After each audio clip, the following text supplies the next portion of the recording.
not the mass or the masts and what have you. And I want to challenge you.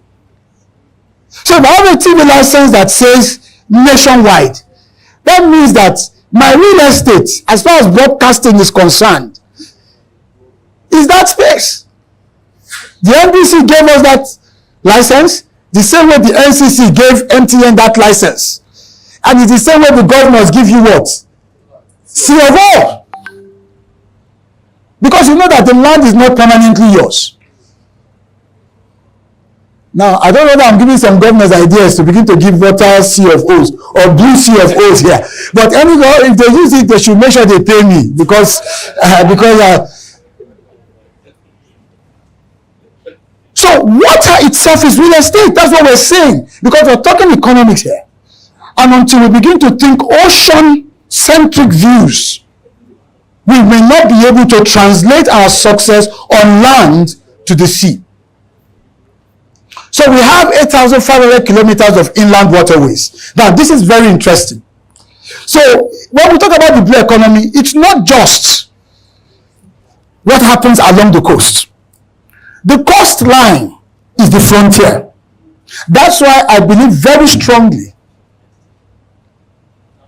that it is the 8 littoral states that represent the actual frontiers for the blue economy. FIABC find a way to engage with each of these states, understand their needs, do a proper needs analysis as it relates to real estate. That is going to be your linkage. Because what we're trying to do here is simply convergence. How do we bring about a convergence of real estate prowess with blue strength, which is our comparative advantage? When we say blue, we're talking about the waters, and then create an economic outcome that rewards the players, and also do it in a sustainable manner that provides employment and uplifts the livelihood of all parties involved. This is the thinking of the blue economy. So the 8 littoral states are the frontiers, but inside the country, within the country, I call those 20 states all connected by water, inland waterways network. We call them the blue corridors. 20 states in Nigeria can be linked within through water. And we have 8,500 kilometers of these inland waters. So think about those top two, 853 kilometers coastline, and then 8,500 kilometers in-house. I'm going to spare you most of these others and then show you what I mean. Opportunities of the blue economy. This is our coastline. And there are cities everywhere here. There's Badagry, Ojo. These are all coastal, potentially coastal cities, because that's where we are going to, coastal cities. Look all the way right down to Bakassi. This is what we have for free. Every day we wake up to it. Economic possibilities that will not destroy the environment, that will create more jobs, guarantee more security, because if there's more development along these coastlines, it reduces insecurity. This is where the money is. Of course, I mentioned earlier on about what we have, our inland waters. So, my dear friends, I want to quickly point you to the buckets of blue opportunities. Let me tell you, you think you have made money, You haven't made money. If you're a long-term thinker and you can take or make the first mover's advantage, and of course, real estate business is a long-term business. This is where the money is. every time I travel abroad, I pay more for the hotel room I stay in, as long as that hotel is closer to a water body, than I pay for a regular hotel where normal people like you and I stay. Why? Blue economy. There's always a blue tax. We are enjoying this fresh breeze. I stayed at one hotel in Greece called Kiani Acti 2 years ago when I attended Posidonia, which is the annual event on maritime, on shipping globally. Because the Greeks are the leaders. The Greeks control about 30% of shipping globally. That's why they could manage their major economic crisis. Their economy, their maritime strength, their blue strength was out of this world.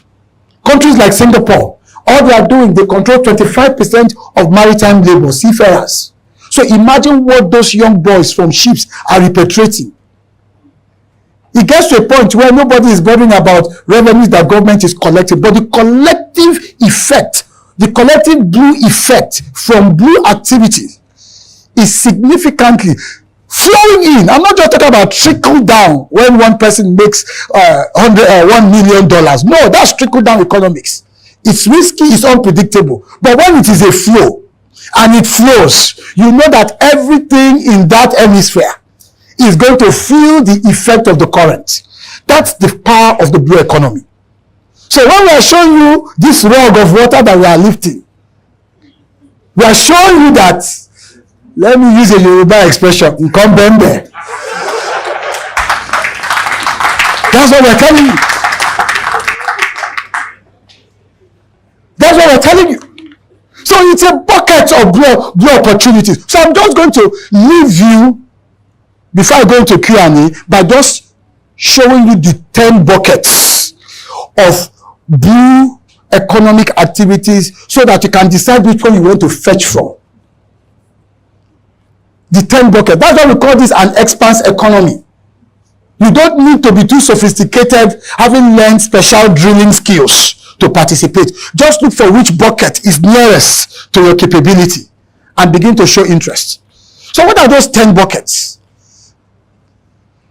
At the Blue Economy Academy, I founded the Blue Economy Academy after my time in Nimasa. I said to myself, okay, I've had government experience, and it was a fantastic privilege, and I'll always be thankful to my boss, Dr. Jamo, who fought tooth and nail. He fought his way to ensure that I took up that job, up to the point of getting my wife involved. You know, when your wife comes and says to you, why don't you rethink it? It means that even in your house, you can lose elections. I'm telling you. That's what it means. And so I took on that job, and I learned a lot because I actually participated. All the things we did, we came up with a document called From Crude to Blue.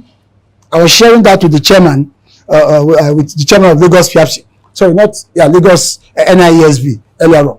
And so these are the buckets I want to show you at the Blue Economy Academy, which was what I started after I left Nimasa. And look, I don't want this knowledge to go to waste. Let's begin to share knowledge, inspire people, educate people about the blue economy.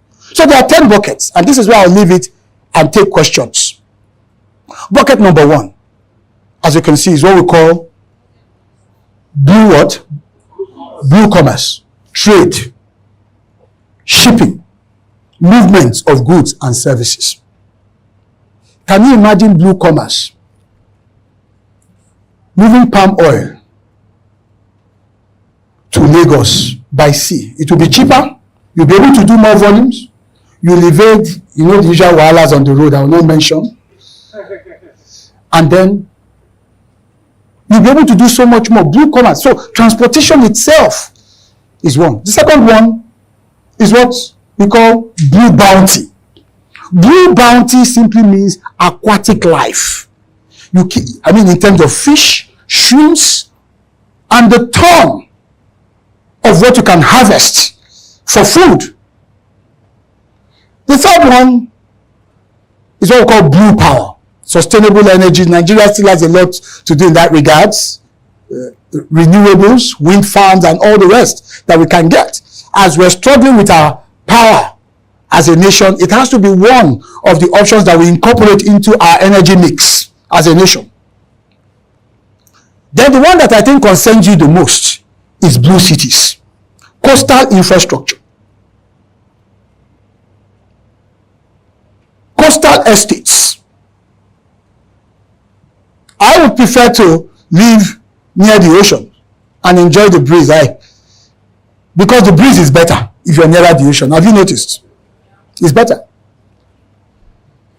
Then you have a host of others. You have Blue Capital. How do we raise money? And Fiabchi, this is going to be very important for you to engage and encourage your financiers to begin to think in terms of what we call blue bonds. Blue bonds. We have a series of programs at the Blue Economy Academy where we go into each of these buckets. It's a course you take for about a month to understand the total dimensions of the blue economy before you begin to get involved. Blue Capital, because our finance just institutions need to learn these things. We now have green bonds. There are various ways to raise money, raise capital for your projects. But if your players or if your financiers don't have the understanding and what the rules are, they are not going to be able to provide that support meaningfully. Then there's blue governance and justice, and I'm glad we have a government presence here. There is the kind of awareness that is required to function in that space. So lawyers have a place here. If you're a lawyer, I would advise you to begin, if you are serious about the economics of your profession. This is one of the most untapped aspects of the legal profession. I could count the number of maritime lawyers I met during my 3 years at NIMASA. And yet, that was a sector that required so many lawyers in terms of specialization, not to talk about blue governance and justice. Then Blue Nexus is about biotechnology and all of the various intersections of technological applications to drive the blue economy. Then we have Blue Climate. It's very important for those of us who care about the environment. Thankfully, every state now has a Ministry of Environment, and there are actions being taken because we must be stewards, worthy stewards of the environment. As we take resources from it, we must preserve it so that there will be a place to go back to continue and make it sustainable. And then we have Blue Talents. I mentioned the Philippines. 35% of seafarers in the world today, global supply of seafarers, are Filipinos. Pardon? You consent to it. Thank you very much. They are Filipinos. And you know the interesting thing? In maritime, you get paid in dollars. Because maritime is international. So Blue Talent is there, capacity building there, and then finally Blue Ventures, the kinds of businesses we need to set up. Young entrepreneurs need to begin to think, startups in the blue sector, in the blue economy. So these are the things I want us to understand. It is not in my place to educate you. I am the least qualified to educate you when it comes to the specs of your business in real estate. I've only come here to shed light to help project what the trend is as far as this emerging sector is concerned. It's only emergent for us in Nigeria. It is a sector that has taken hold globally. And to challenge us to begin to think about making Nigeria blue. More blue is what we need. More blue so that we will not suffer the blues. Thank you very much. Thank you very much, sir. That was another big ocean of knowledge that we have just shared with us today. So we'll take Q&A. Because we don't have so much time, we'll take just 3 people. I know we have more questions, so I'm going to take in the order in which we raise our hands. So I have number 1. Please note that, sir. Do we have any other question in the house? Oh, we are all okay. Are you raising your hand? So number 2, sir. Okay. I think that's okay. We are all together. Your name, sir, your family, and your question. My name is David. Good afternoon, everyone. You say David? I represent PIOCTI, the People of Indian Chamber of Commerce and Industry, which is a global body of 36 million Indians working abroad. And I work the African region. I represent 54 countries from Lagos. Let me tell you, I don't want to have a question. As Professor Ubong said, I'll use the word professor. Most of these things, like, what you brought, I just want to add some supplements with your permission. Because I know you're speaker of the day, and you're trying to make it a thorough today. Let me add to it. And I want all of us to, see in practicality some of those things what Professor has mentioned today, which many countries have achieved. The first thing what is started with the village, towns and cities.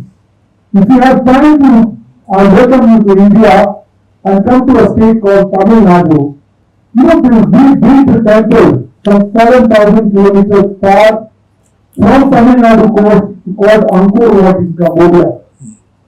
And those villages, if you see even today, there are houses which are not less than 6,000 to 8,000 of square feet, the minimum smallest house. Because that shows when you are at the coastal city, you can connect to the whole world. So I just wanted to supplement Professor on this teaching, number one. Number two, we mentioned an inland waterways. Thanks to our current government in India, they are working tirelessly and with safe cost. Not only cost, the headache that we see on Nigerian roads. I just put in one number. For me, India has got a very big coastal, I don't remember the numbers, I think about 5,000 kilometers or so. So earlier, we used to produce something in Kolkata from eastern part of India and you take to western part of India. It will cost you 15 rupees per kilometer with fuel, toll and all the nonsense on the road. Because to tell you, Nigeria is just a pilot of India, what India used to be for 20 years ago. So we've seen all those things. So today, the same thing, you pay 1.5 rupees. You see how the water moves and help us. We're struggling on the road and the quantity. So, Professor, that is the second thing that I wanted to supplement. Thank you. The third thing what I wanted to add to this gathering here is, let me tell you, yes, it is not a matter of government. Those who are still sleeping and waiting for the government to do, government may not come. Whose government is that? Who they represent? Who are those gentlemen sitting on the office? Please, don't engage them. He's right. The whole world is waiting, not for advocates. They have done enough advocacy has done. If you don't engage, the delay is yours. Your country is struggling. You are struggling. Thank you very much, sir. Thank you very much. Appreciate that. Thank you very much, sir. India is one of the leading maritime nations in the world today. We can't, maritime and blue economy, we can stay here and go on and on and on. As you can see, I still have like 4-5 slides, but again, that's why you have to come to the Blue Economy Academy, because we sit you down and we take you into it to understand what the dimensions are that we're dealing with. Then you take your own slice, your own bucket, and say, look, 10 buckets, I think this one bucket is enough for one lifetime. Let me now begin to drink from it and drill into it. Oceans of opportunities. In fact, think of the ocean this way, or the blue economy this way. Think in terms of vastness, as vast as the seas are, and think in terms of depth. Vastness and depth. That is what defines the true riches that are available with regards to the blue economy. Thank you so much, Peter. I want to first of all take a lead from what Ms. Ishla. And you are pretty much about the size of your country. Yes, the vastness in this area, the depth. Your country has understood it and happening to it. I will tell you, we also understand it here. Unfortunately, we have a lot of bottlenecks that have made us to stand still, and we are not tapping into the resources. And I must tell you that the main source of the strength that we're supposed to receive to tap into the resources is even the major cause of the problem, and that is the government and the bottlenecks we move around. I was privileged to be present the day that the first inland waterway was launched in Nigeria, somewhere in Ngwaland in Aba. That was about almost 20 years ago. I was there. And then everybody that came was talking about how the economy is going to produce an area that has not been tapped into.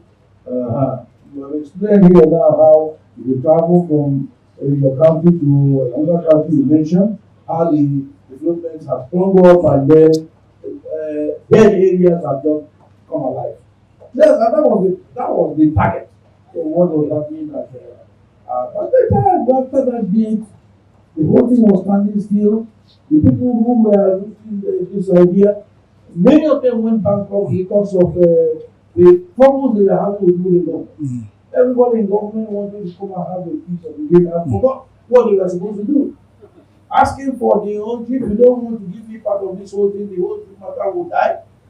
And later, after some years, I was not hearing that, they said the first inland waterway that we launched in somewhere in Kaduna State. One of the ones that was happening in the people that made it most are not even having it. And so, when you talk about the government is, we shouldn't wait for the government, we have to wait for them. Because generally speaking, it's not as if we don't know what we are supposed to do. You are here with packed with knowledge about what we can do, and I'm sure so many of us who, but every day our eyes are open about the vastness of the economy. And I must tell you, I want you to help us there.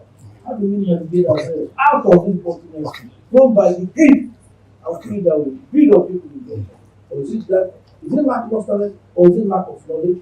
We don't understand. So until that thing is unwound, we will not move anywhere. Thank you very much. Thank you very much. As one who has worked in government, I agree with you. Government is that space. Government all over the world is not just Nigeria. Government is always a laggard. We must understand that all over the world. We can argue the degrees to which this happens or that. For instance, you have in America now, the government wants to create a Department of Government Efficiency because it feels, the current administration feels things are not as efficient as they should be. That's the nature of bureaucracies. That's why I said, that's why I mentioned that quotation, that I could not wait for success. So I swam out to it. Engagement is very important. For instance, one of the things, when we started engaging the state governors,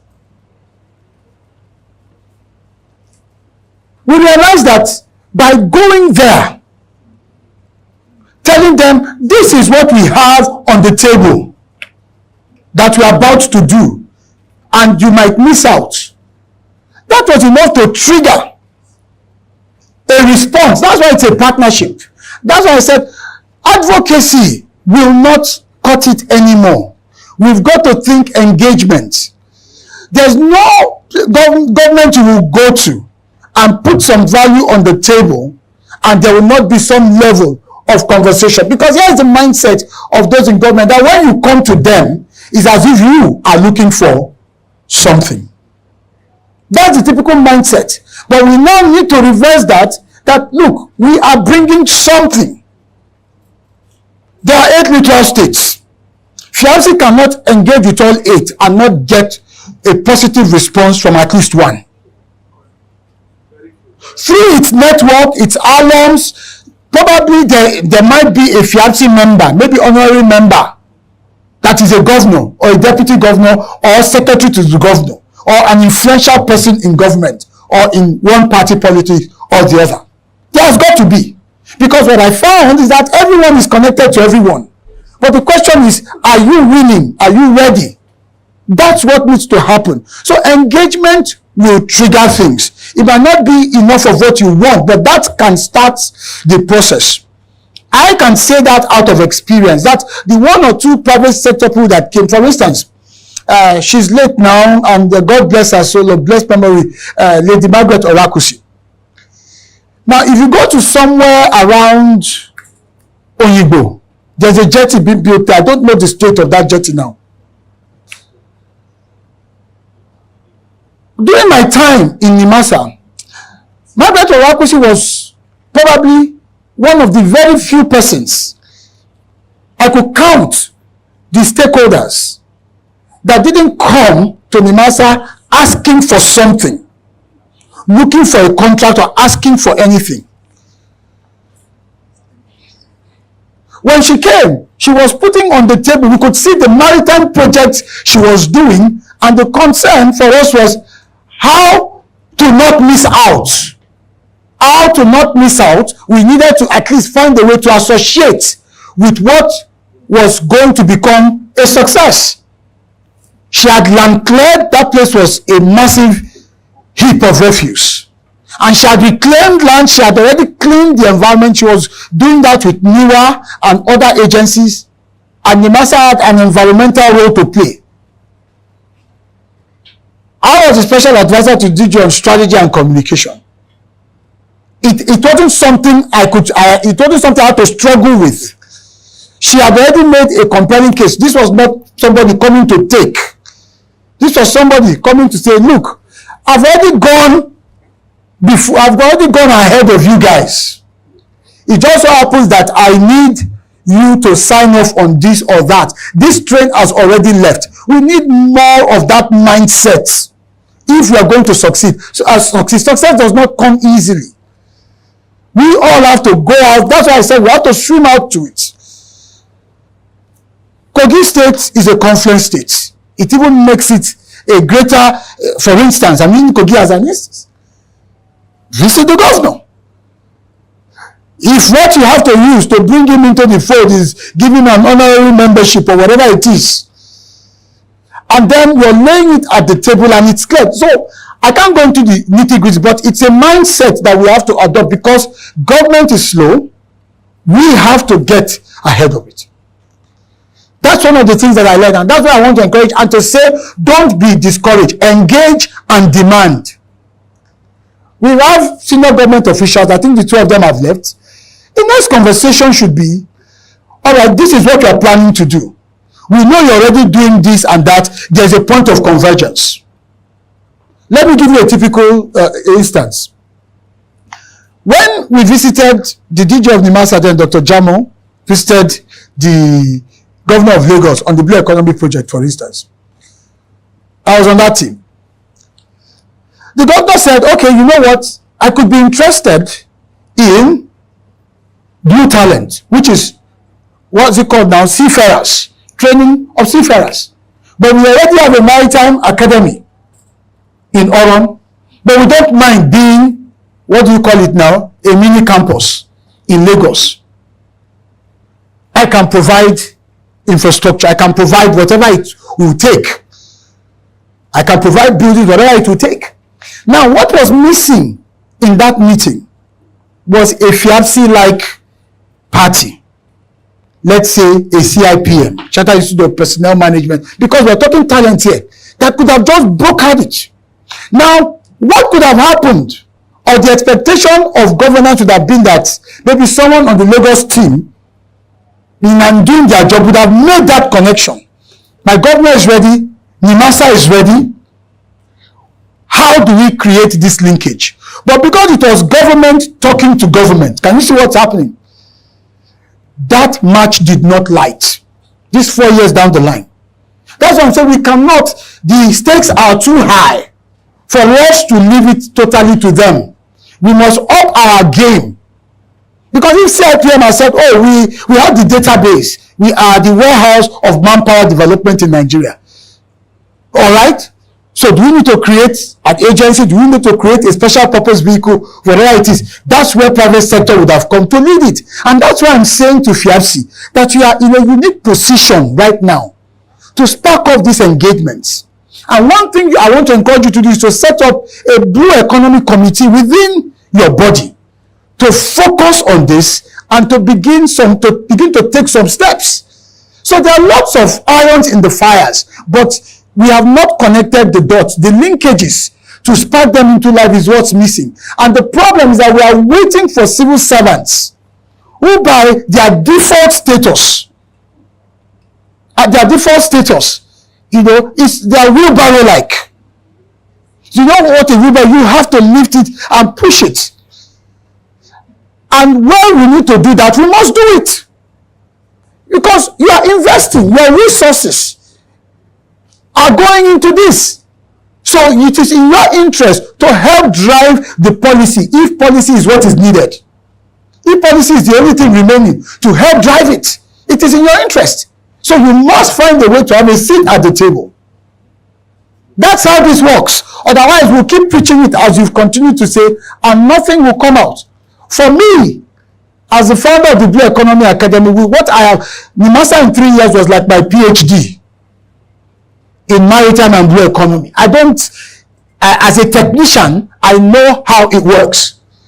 And what we have done at the Blue Economy Academy is to translate that into modules of learning, but in a very functional way, not academic now.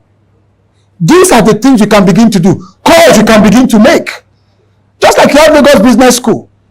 As you're finishing a program in Lagos Business School, you're already seeing results from the network, the connections, and what have you. So most of us have access to governance. How are we using the access? How are we leveraging it to move industries and sectors forward?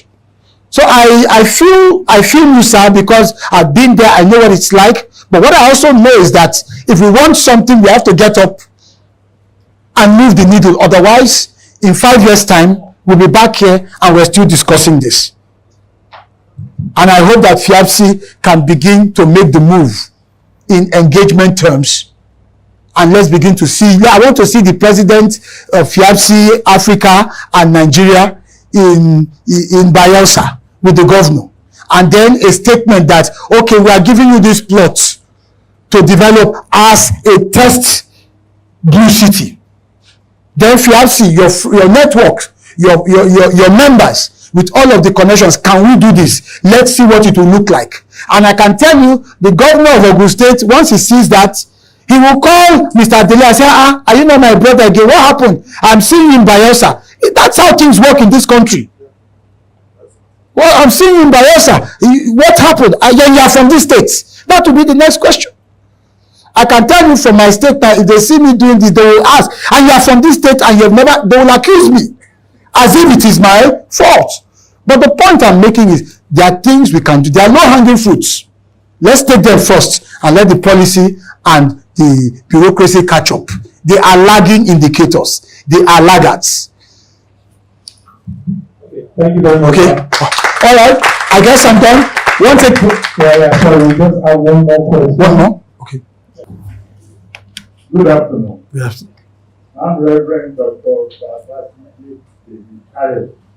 I'm from New York City. My question to my honorable, you are very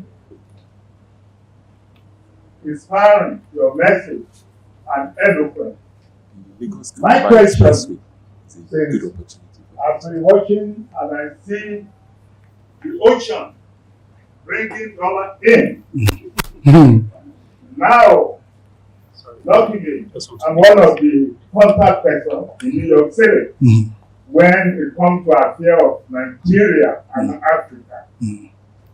My question to you, my honorable, how can we be in safe haven when it has to do with honest person to deal with in Nigeria? Now, I want to see or hear from the panel,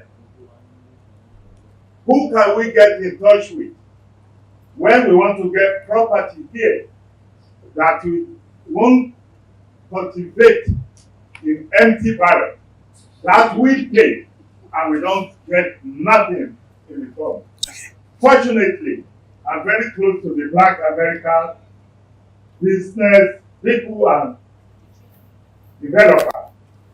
And I think before COVID, Jermaine Sanwo-Olu came to the US to ask for people of business.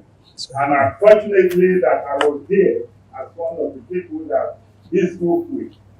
Now I want to see how you can make it that we will have confidence in Nigeria when we're talking of real estate. Because we have big real estate developers that they are invested in Nigeria real estate. I was invited to Nigeria Embassy last year. They urged me to use my influence to bring business people to Nigeria. Where our problem started from is the consulate, where they can't get visa because they contacted visa to a private company. So now, if you can advise me, so I carry the message home that we are safe to do business with Nigeria or Africa particularly, that these are the list of people we can deal with, that we can sleep without open one eye. Okay. All right. Thank you very much, sir. Thank you very much, Reverend. We appreciate your question. It's always a germane concern because these are investments that we're talking about here. I think you are already in the right space. You're already in the right space. Because when you make plans of the nature that you have indicated, and by the way, New York City is one of the leading blue economy centers in the world. I mean, in terms of what happens between New York and New Jersey, their port and what goes on there.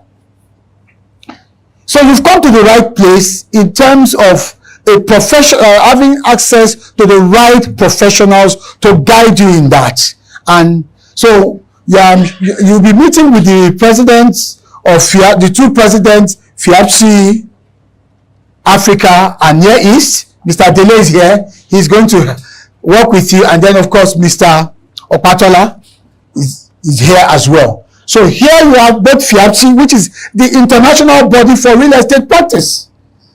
And then you also have members of the NIESV, that's the Nigerian Institution for Estate Surveyors and Valuers. So you are in good company. So I hope that addresses your concern.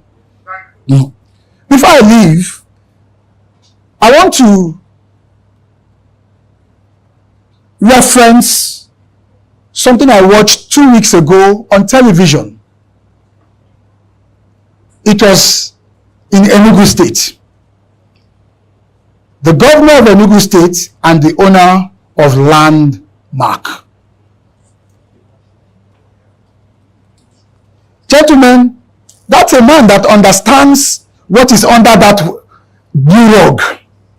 That's a man that understands the blue economy. I've never met him. I just saw it, and by the time I turned to it, I saw the governor, and what I could hear was Nike Lake Resort, and I saw Landmark. I didn't need to watch it any further.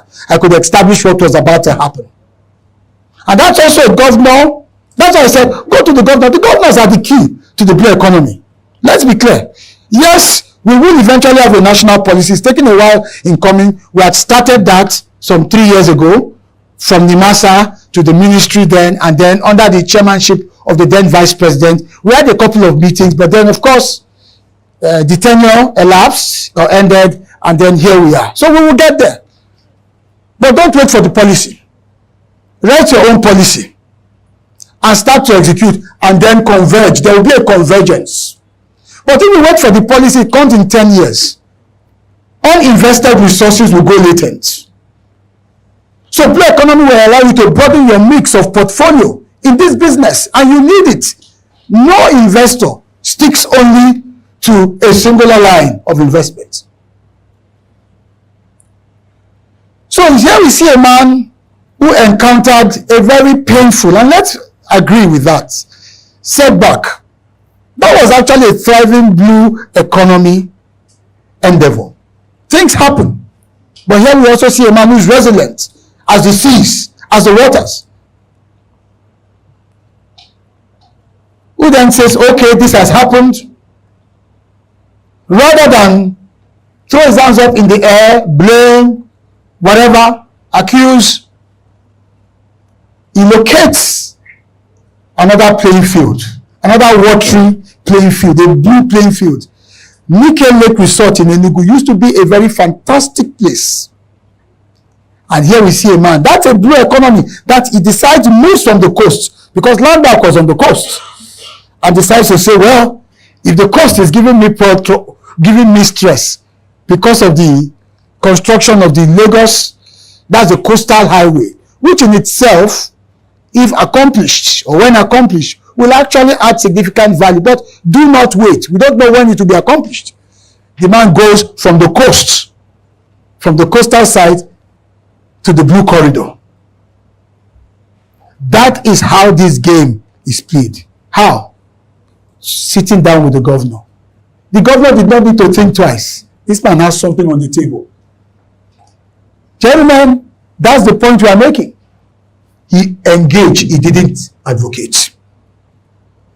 So I want to encourage us, and I look forward to our continued relationship, because already NIESB, FIAPSHI have, even though they've not given my certificate yet, I have it. I can walk in at any time.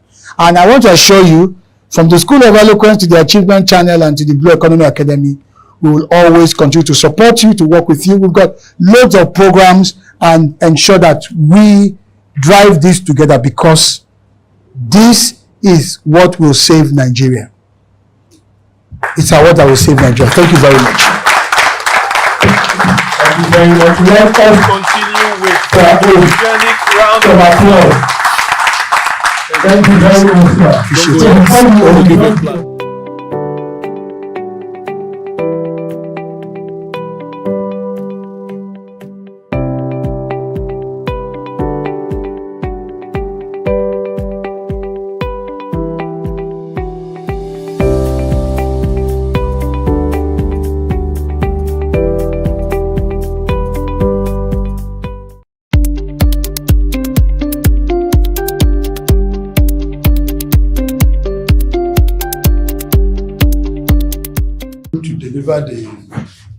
Who's going to talk with us, who will lead the discussion, let me say it that way, has been one of us in the industry. So there is nothing you are going to hear today is probably through practical experience, because he has passed through several ladders in this industry. One, he worked as a SA media to the Master DJ, Dr. Jamu. That was his last port of call. And thereafter, before then, he had a school in Lagos, a very thriving school, called School of Eloquence and Communication. I'm sure most of you have been hearing of it. That's the owner, the proprietor of School of Eloquence and Communication. His name is Dr. S.N. Ubong. So let's give him a round of applause, please. Thank you. His paper or his discussion this morning is very broad, because I know he has navigated well in the industry. And when we were discussing, I told him, listen, I beg, so many things are involved. You have to go through the nitty-gritty. In fact, his paper is 4 papers in one. So it's going to be holistic. Sir, the people you see here are staff of PR unit of Nigerian Shippers Council. Most of them are in Lagos, some of them are in Kano, Abuja, Bauchi, Port Harcourt, where they have zonal offices, they have PR people in those offices. So the head of PR assembled them to come and share perspectives, share ideas on how to go forward, which is a normal routine. So we'll now give you the floor to start your conversation with us. You're welcome. Thank you very much, my brother. I appreciate it. Thank you very much, sir. Let me start by extending my respect to Head of PR. Madam, thank you for this wonderful initiative. And that's what leadership is about in terms of building the team. So I want to say well done for leading this charge in this regards. And then to all of you, my colleagues in this business of communication. We are communicators, all of us here. That's really the crux of who and what we are. And that's the essence that we represent. The PR function is essentially an element of the entire communication architecture. And I hope that as we engage in these conversations, one of the things that I am looking forward to doing is to engender a paradigm shift. Having had the privilege, having been a private sector person, and then I had the privilege to serve in the public space, I'm always excited when I'm asked to come back to join these conversations because of the benefit of both worlds. Yes. And I have seen from experience, I think August will make it 2 years since I left NIMASA. I've seen from experience that each time I pop into meetings like this and speak, it's always so enlightening, even for me, to think and realize what I could have even done differently when I was in service. So it is my hope that we would at least have that paradigm shift, because without it, we will continue to run the same clock again and again and again. So that's one of the reasons why I opted for us to have a more interactive, engaging decoupling of the subject matter. After this, I will still send you a paper. The paper will reflect what happened here. I will send the paper formally through my colleague here to the team that will put into place a clear picture of things that you can begin to do and to implement. So I'm very thankful for the privilege of joining you here this morning. As I said, I do have a bit of history with the Nigerian Shippers Council, not even a bit of history. It's a rich one, especially during the time of Malam Hassan Bello. I remember that we had about 2 cohorts from the Nigerian Shippers Council come to the School of Eloquence to be trained on public speaking and presentation skills. It was, I would say, an across the agency participation. There were people from finance, people from consumer support, there were people from PR. You were in that program as well. I remember very well. And it was a very good program. I remember some of the faces. I remember Monica. Is Monica still in the system? I remember Emeka Ogaba and painfully the late, no, it was in the PR, the late, no, not Patricia. Is it Eunice? And I've forgotten his full name. Oh, Eunice. Yes, Eunice, yes. Yeah, was in training, yes, sadly. So we do have that history of maritime. My life in maritime has been a very interesting one. I never knew that I would eventually work in maritime, but I'd always supported so many people in the sector. They would come to the School of Eloquence, then we're in GRE Ikeja. We've moved to Ikoyi now, and we would just work. Little did I know that the sea was calling. And by 2020, when Dr. Jamo became the DG of NIMASA, he practically ambushed me and said, you have to come in and work. And I'm thankful as I look back to him for insisting, because I said no for 5 months, but for insisting. And I'm very grateful for that experience. And sometimes you need people like that in your life, because it gave me a whole new career in the blue economy. So I'm very grateful for that. So today we're going to converge. We're going to converge communication tactics, essentially.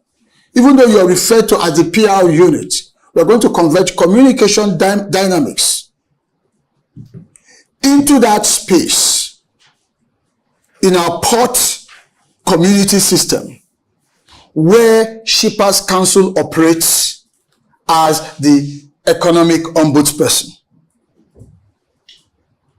The amazing thing about the maritime ecosystem is that everybody has got their space.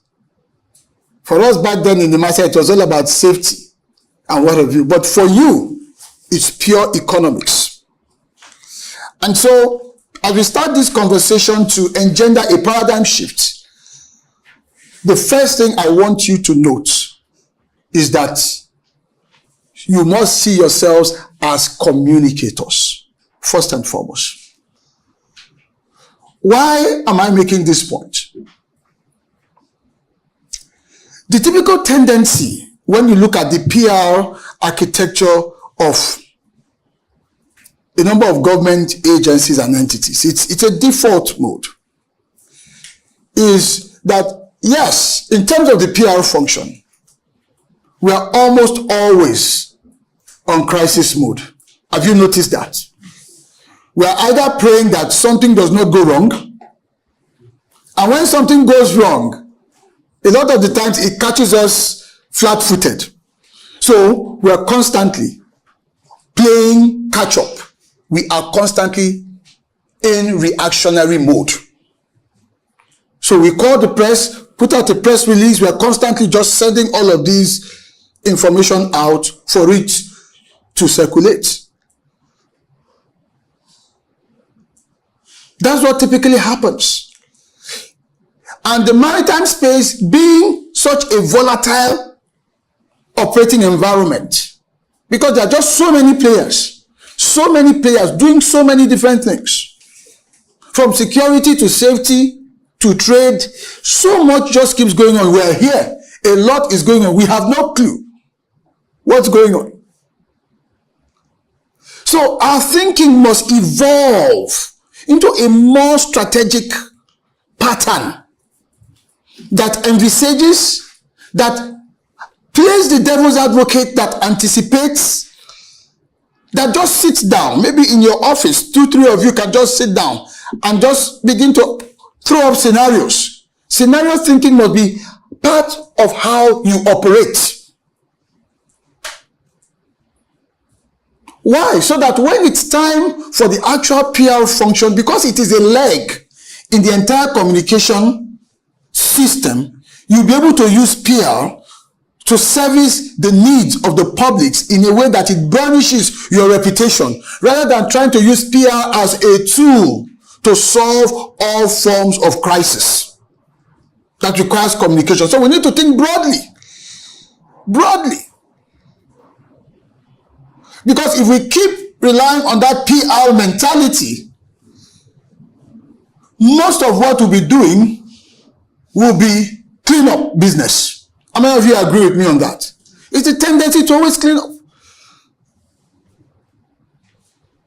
So first and foremost, the paradigm must shift. You are communicators. And by that, it also means that you are strategists. You must begin to have a very strategic disposition to things.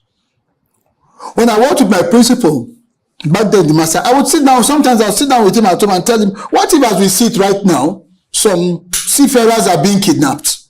Right now. We don't know what's happening out there on the ICs. And we said, why are you thinking that? I said, it's my job, it's communication. What we need to anticipate, because these are part of the occupational hazards. What if, as you see it right now, there is a very serious argument or a very serious rift between port operator A and freight forwarder B that had probably been brewing some 3 months ago when the vessel left China with the cargo. Because your business, really, the football in your playing field is cargo. That's the football. In your playing field is cargo. And the players, typically your terminal operators and the shippers. And the enabling law that sets you up says, first and foremost, protect who? Protect the shipper.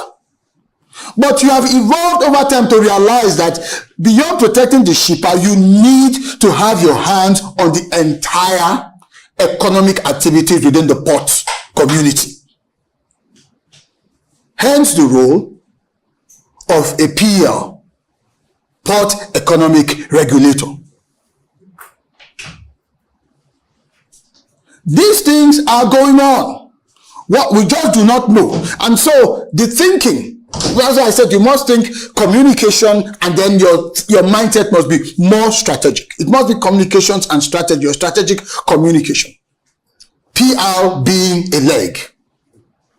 We will know when to deploy PR. So what if between terminal operator A and freight forwarder B right now, you know your players, you have your database. By now, the expectation is that you know where the potential challenges could be. You know where the hotspots in that economic space in the port could be. So what if right now this is happening and it's sounding like an irreconcilable problem? And these entities are powerful in their respective rights to also use the media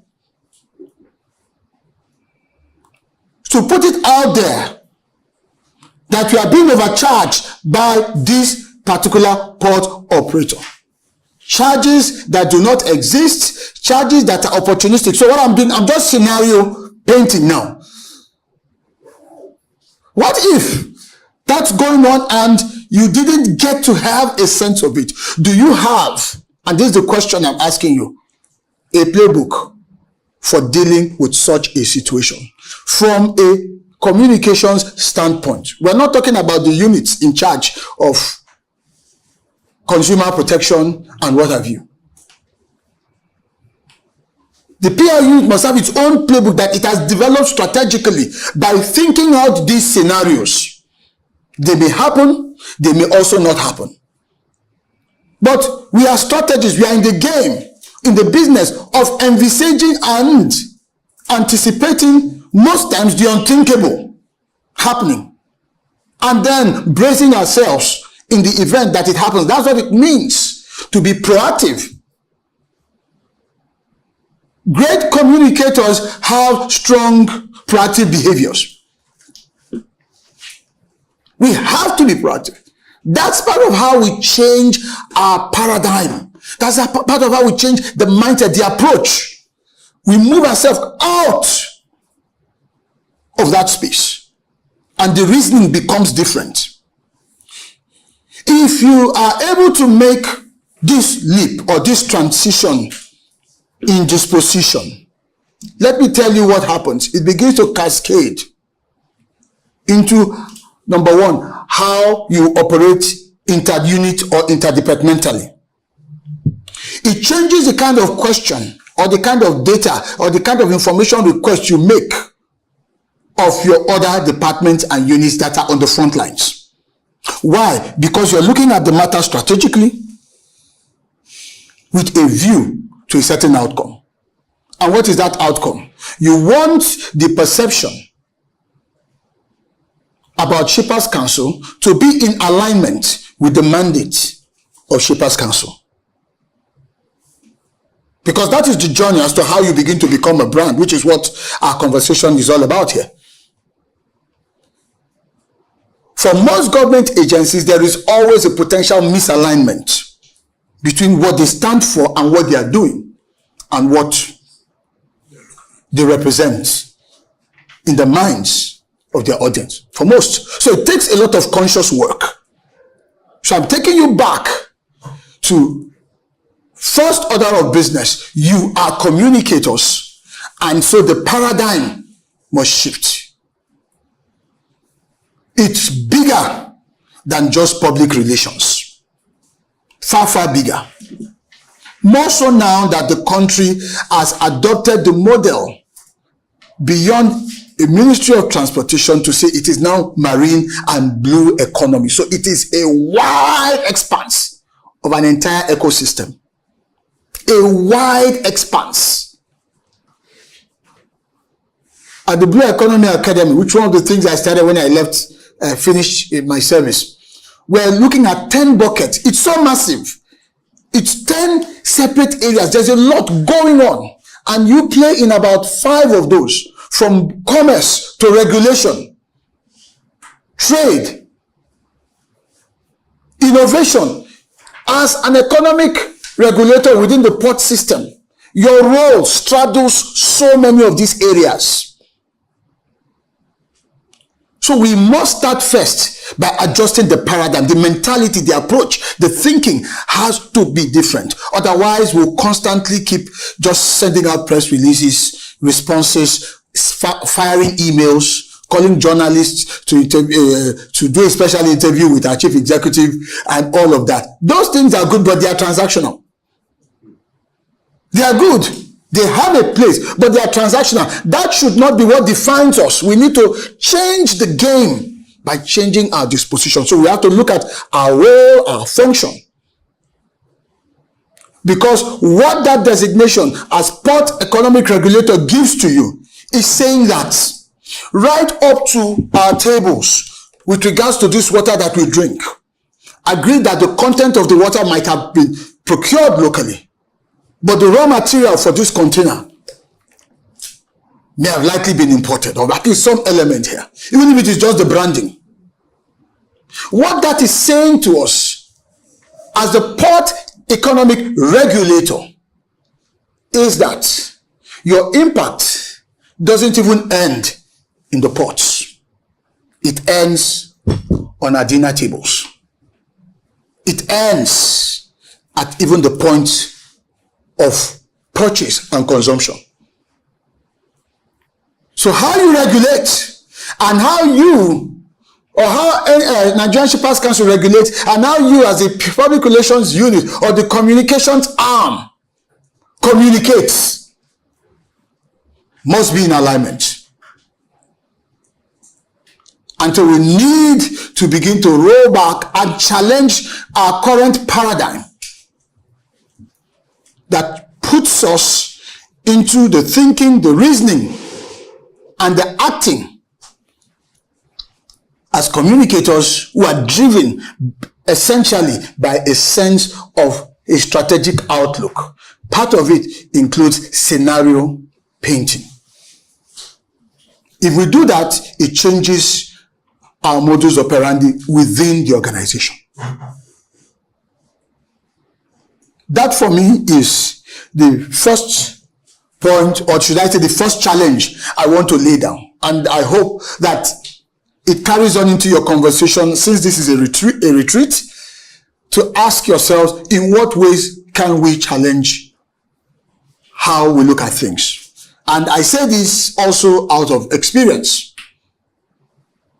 Being able to change that mindset requires, as a communicator, you deal with issues either in anticipation or practically immediately as they arrive. In the media space, there's a newsroom mentality.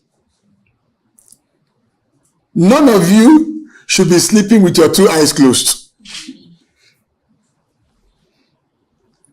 None of you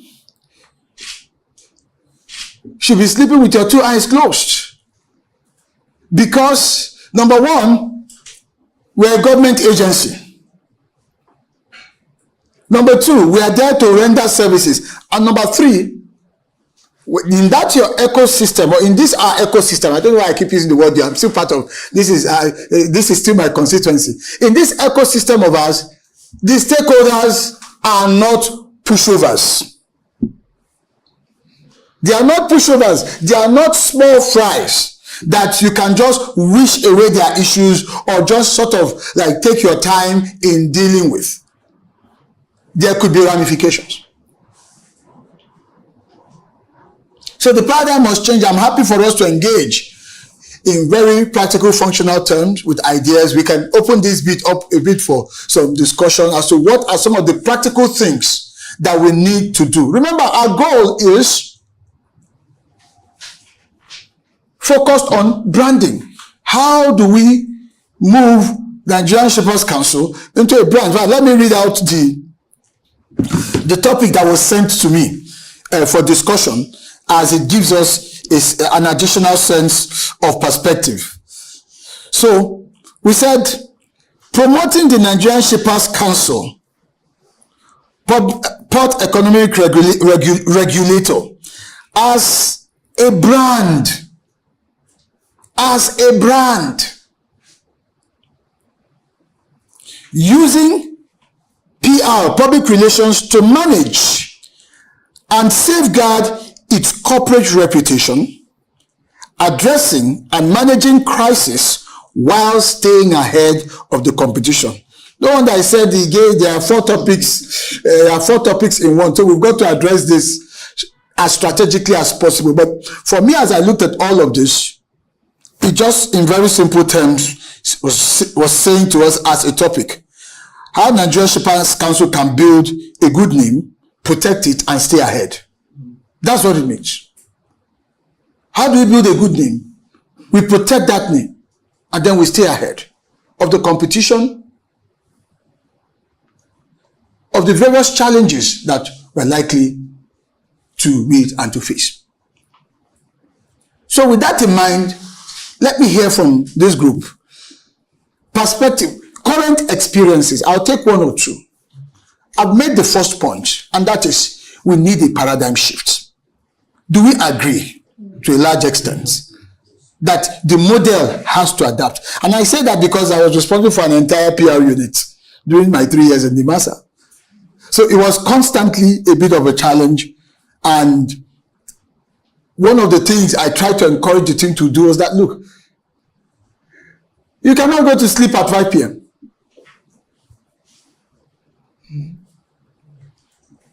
You can't.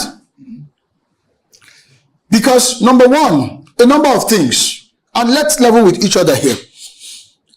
Your principal will constantly be under attack, whether you like it or not. For good reasons, for whatever, especially for political reasons. We know that. Because those roles, that's what it comes with the terrain, especially in the maritime sector. Is your responsibility to defend, to protect, because you want the attention on the organization and what it is doing.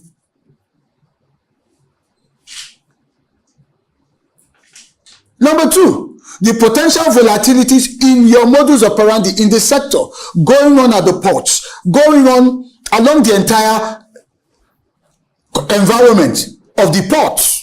Matters like congestions that we used to deal with back then. Thankfully, Apapa has so improved.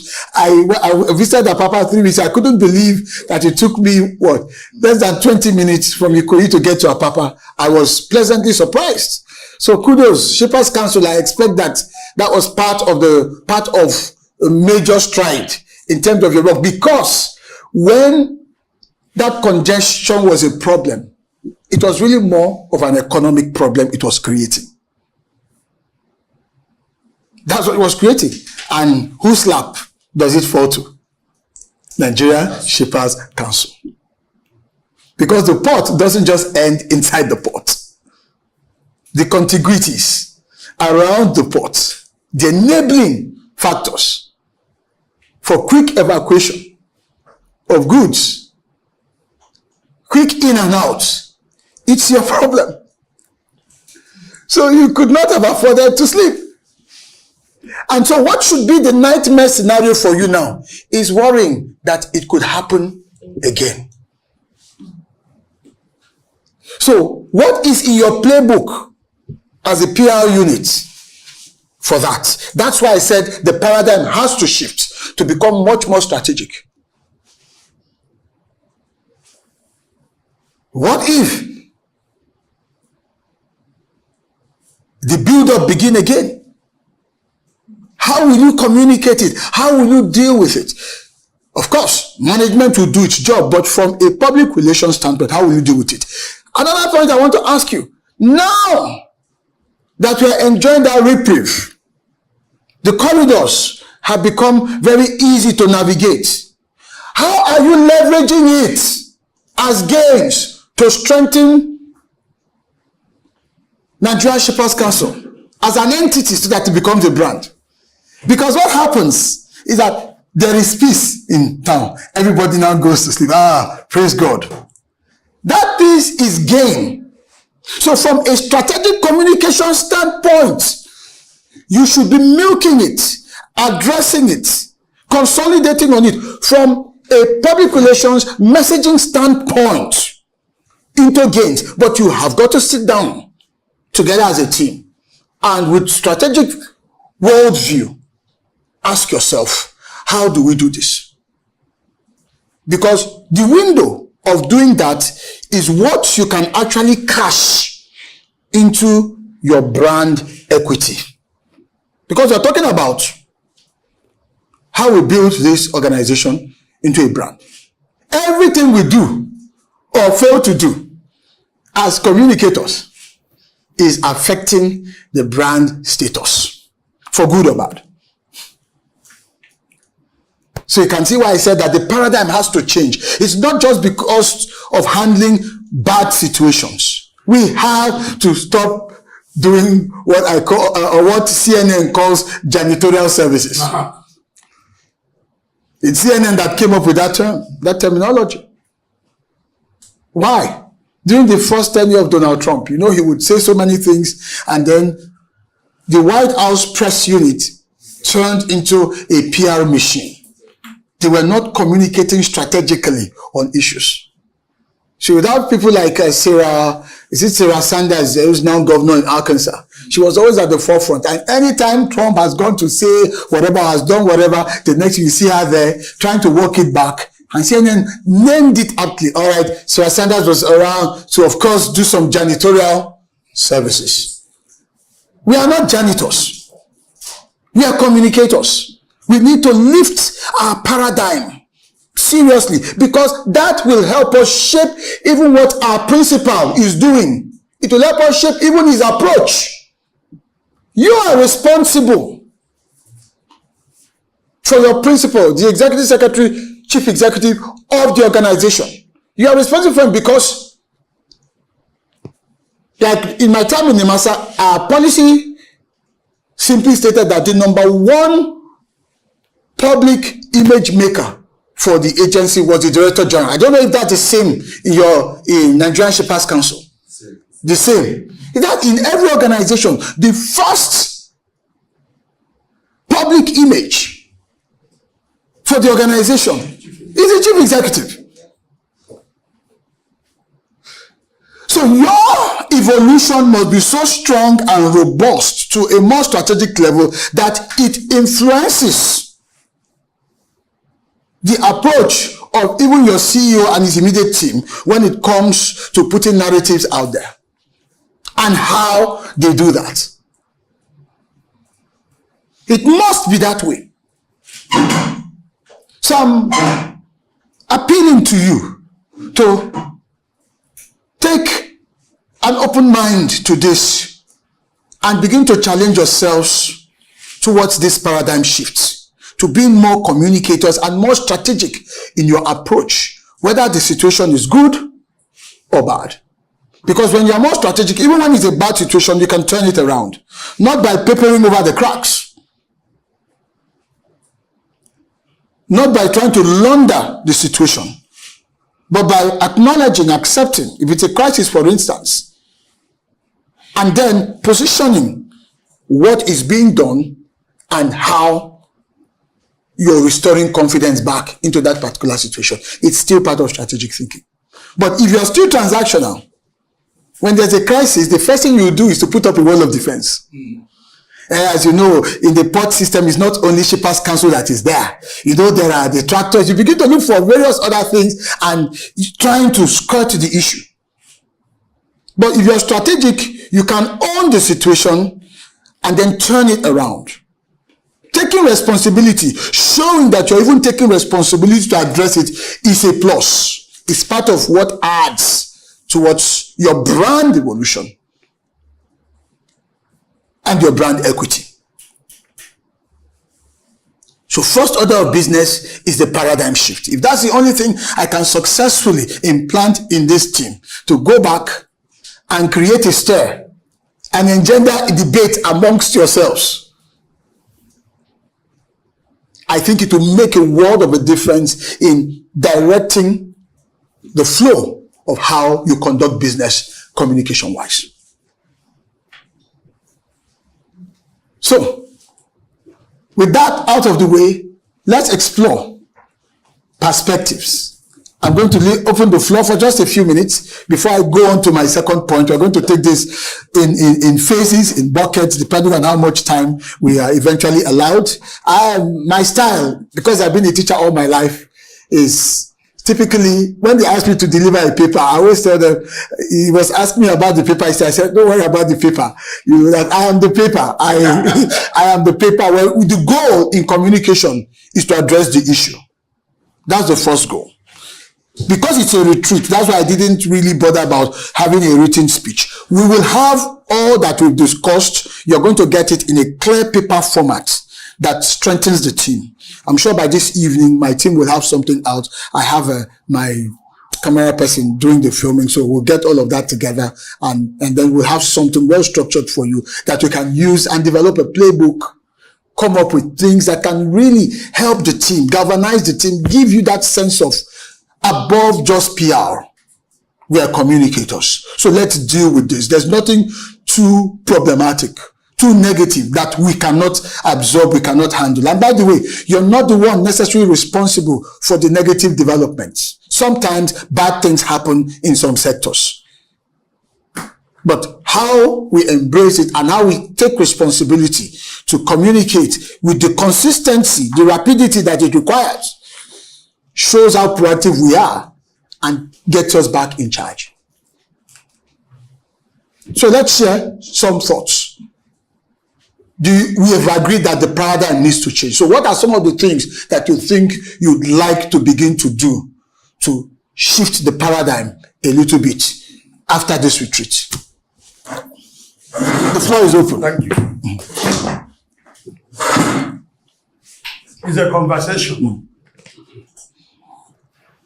How do you go from here? That's what it's telling you. So you can build up your own personal narratives. Where do you go from here and how do you do it?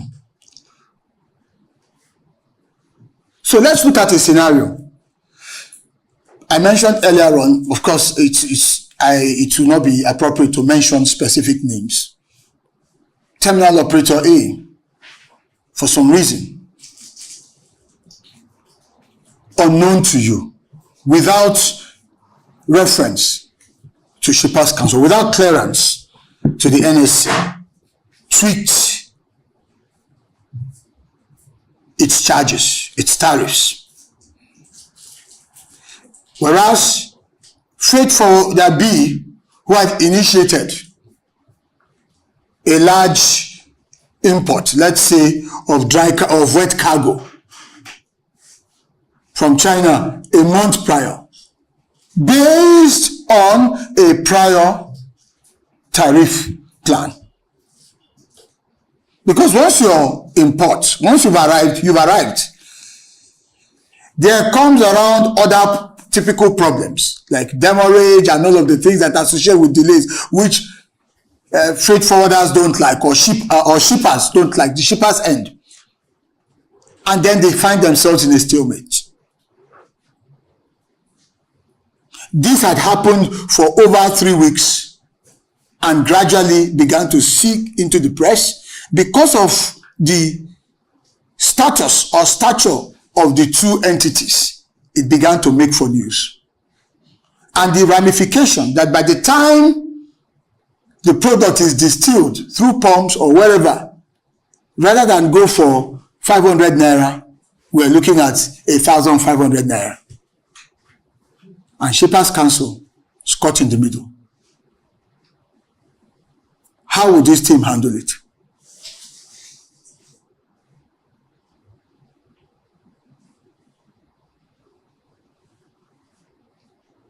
It's a question put all of you. Yes. Now let's hold on, Martin. I know you are senior staff. Put this scenario which happened with Shippers Council about 2 or 3 weeks ago. We were all there when they said One, what in One has increased charges. We were all there. Okay. You had it. Okay. Now at that level, what is just a similar thing you're asking me, what would be your response level when you hear that type of thing? And suddenly, one of the freight forwarders came about that what Shippers Council, that just they're wasting time, they don't have any responsibility to do. You had it. It was on press. Now he's asking you, at that level, what would be your response level? What would you do? One way to look at it is, how have you been typically till now responding to those kinds of situations? and then what needs to change From there. typically, when I remember during my time in governance, typically when a crisis like that happens, okay, all right, we need to go, let's put out something, let's send something to all of our maritime press, whatever. It's not our responsibility, this, just to at least circulate, at least let our voice be heard that we are in the mix. That's what we used to do back then. I don't know if that is also the experience. But so let's look at it from the way we have been doing it and then ask ourselves, can we do it much more strategically, differently, in a way and manner that we benefit more in terms of our name, in terms of our reputation, in terms of the brand? I didn't want to mention it. I have to be out of respect for this. To help you further. You know, in that respect, like the issue of grant we are trying to discuss. Yes. Now, first and foremost, I think when it happened, the head of PR first looked at the story and saw that even Shippers Council gave that approval in 2021. In 2021. And the mischief maker in 2025, from nowhere, came and said, how can they be giving improving rate charges by this year? When the economy is bad, the cargo is not coming in, there are a lot of international this thing, and so why should they do that type of thing? Without knowing that this approval was secured in 2021 and met all parameters on ground. So the head of PR said, do I need to respond this? She now had to go to the regulatory, went to consumer, went to the Met, and saw that the man was not on ground. The person who was blowing the trumpet was not on ground. Okay? And then, to place them, they had to still go into the media world and told them, look at the time we gave the approval, and they met all the metrics to get the approval. Okay. And this is a process. So my question, using this scenario, is to then make the point I made earlier on. You can't afford to sleep. Look, in every space, there are good actors and there are bad actors.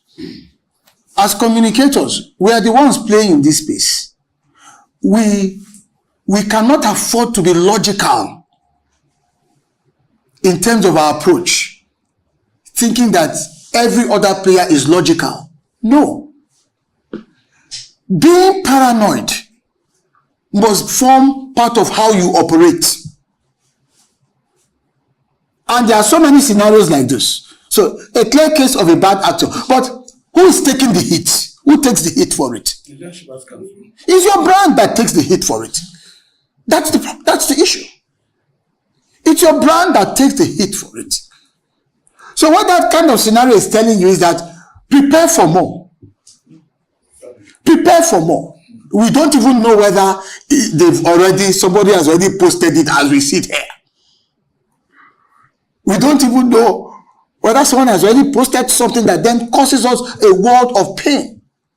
So being intentional in terms of space occupation before they get there has got to be part of the strategy. It's eternal vigilance in today's world where anybody can easily claim that they are a journalist.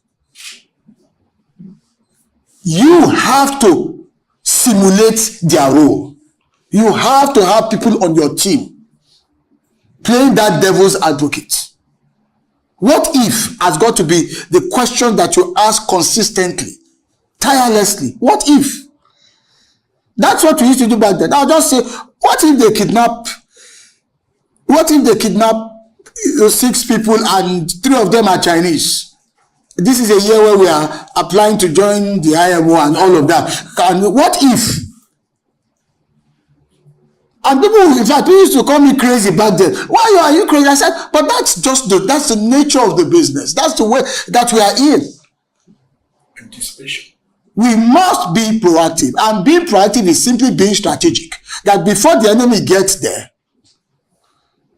I'd already gotten there and I have a playbook for it. So I'm not just reacting, but I'm dealing responsibly with the situation. So what that is telling us is that our channels of engagement with our various stakeholders must be very intense, must be very vibrant, must be very consistent, so that in some ways we get to know things. It doesn't mean that you will not concede goals. You can win a match and still concede goals. There will be some things that will slip through the cracks. But I'm just saying, please, being paranoid has got to be part of how you do business. That's the newsroom mentality.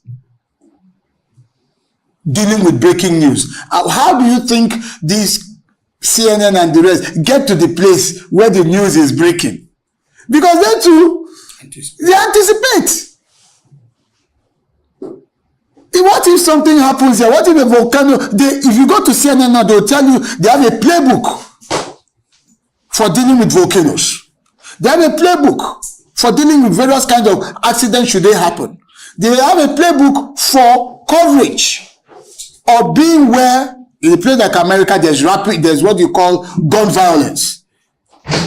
That's why they can bring those news. They always seem to be on top of their game. There's a playbook for it. It's so intentional. And we're saying that has got to be the mentality and the approach. You want to say something, please? Okay. That's got to be the mentality and the approach. It means that, my dear friends, we've got to encourage ourselves a little bit more to lift off beyond our role as public servants. That's just where I'm going to. Otherwise, we'll constantly be in firefighting mode, even when we are innocent, all because of a few bad actors. I don't know if anyone wants to add anything. Someone wanted to say something the other time. You still want to say something, please? I wanted to say we have to be on the lookout. Shouldn't go see things. Our ears should be on the ground. Absolutely. So let me ask this question. I really meant to ask this particular question of Shippers Council and then the PRT. About 2 months ago, NPA increased its rates by 15%. Of course, justifiably. They justified they are not having done that in over 30 years. And then, given that the port infrastructures are actually deteriorating and there's a need for that. But what was the most dominant outcry in the media? It was the Manufacturers Association of Nigeria. They dominated the space. And it was really giving NPA a lot of heat. Because the argument was very simple. What you have just done, NPA, is to make life more costly for Nigerians. And you see, that is a very simple story that sticks. You don't even need a specialist to craft that press release. You don't even need a press release for that. By increasing your rates, it means that everybody along that value chain will also increase. And who bears the cost? By the time you answer, the generality of Nigerians, the common man, pays for this. But in fairness to them, it was justifiable because they have to, the money has to come from somewhere. Otherwise, there will be no more ports if we continue at this rate.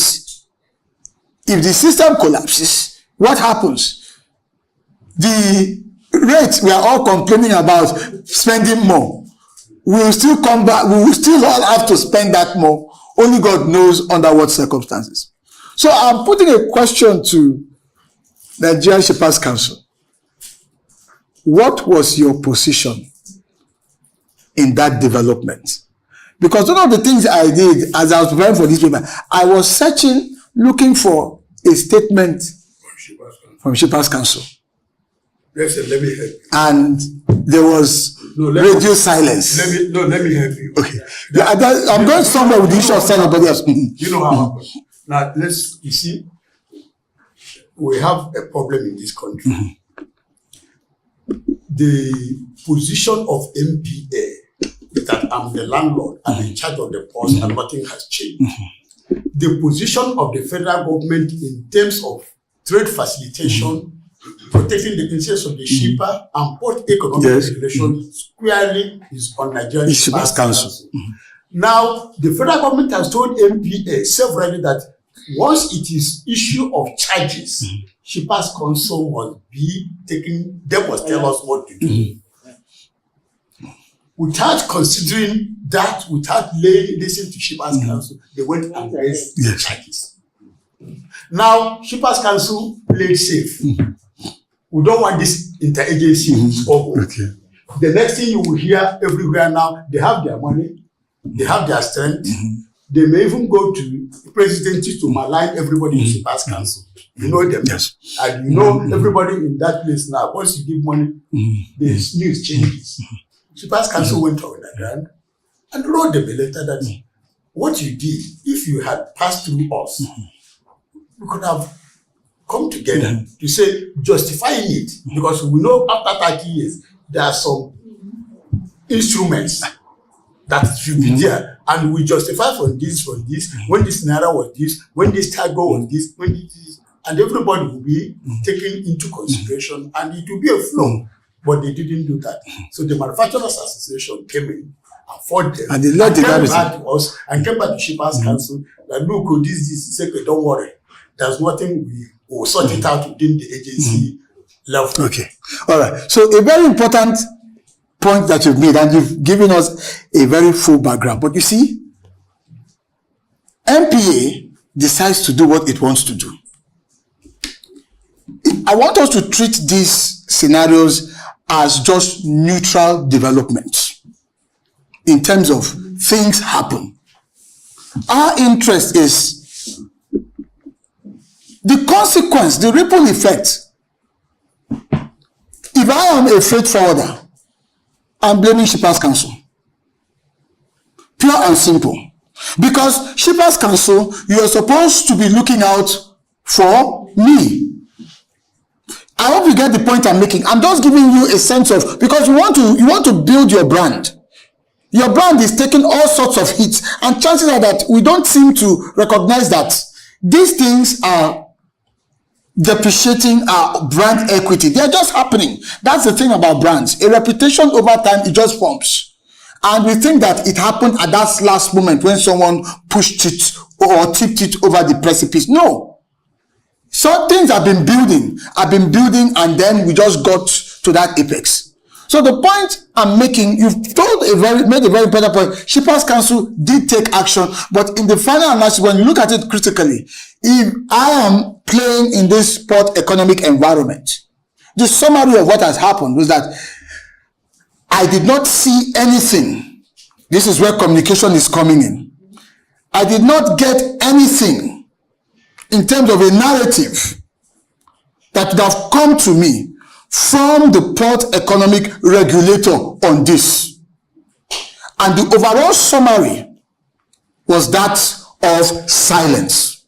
Now, you could have worked behind the scenes, but how was that translated? Because we are talking brand and perception now. The issue now is perception amongst your stakeholders. That's where I'm going to with this. Could we have, because as I said, I even had to call a few of my friends in the maritime press. What happened? Why? I mean, Shippers Council was quite silent on this. The question is, do you think with this particular scenario, Shippers Council could have acted differently? Not in terms of MPA did what it did,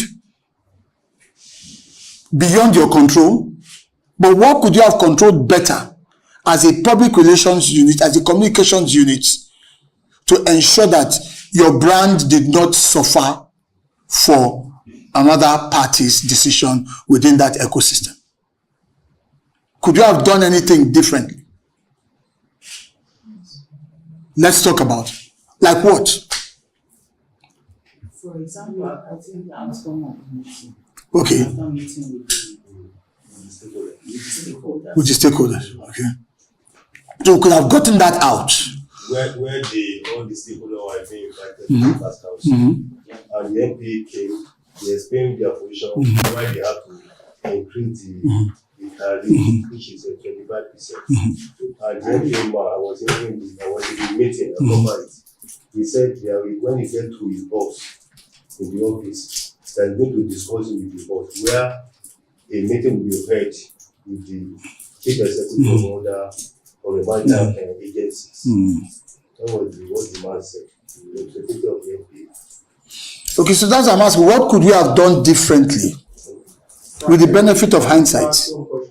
Yes. Like this issue, the NPA, by the time they want to sell most of the same house, they already use innovative, and they, from when they are selling this, why they want to increase the tariff.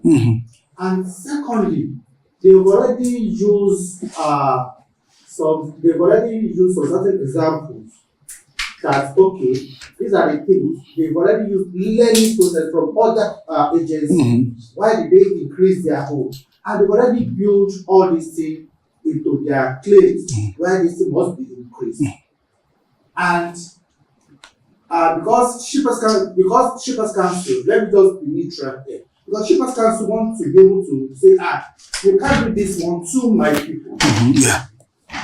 You can't do this one to my people. But when you look at why NPA want to do some certain things, and you know that it is on the right proportion that they want to do it.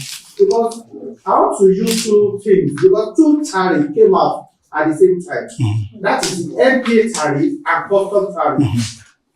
But immediately they go against it, because both of them said it has never been increased for longer period. But the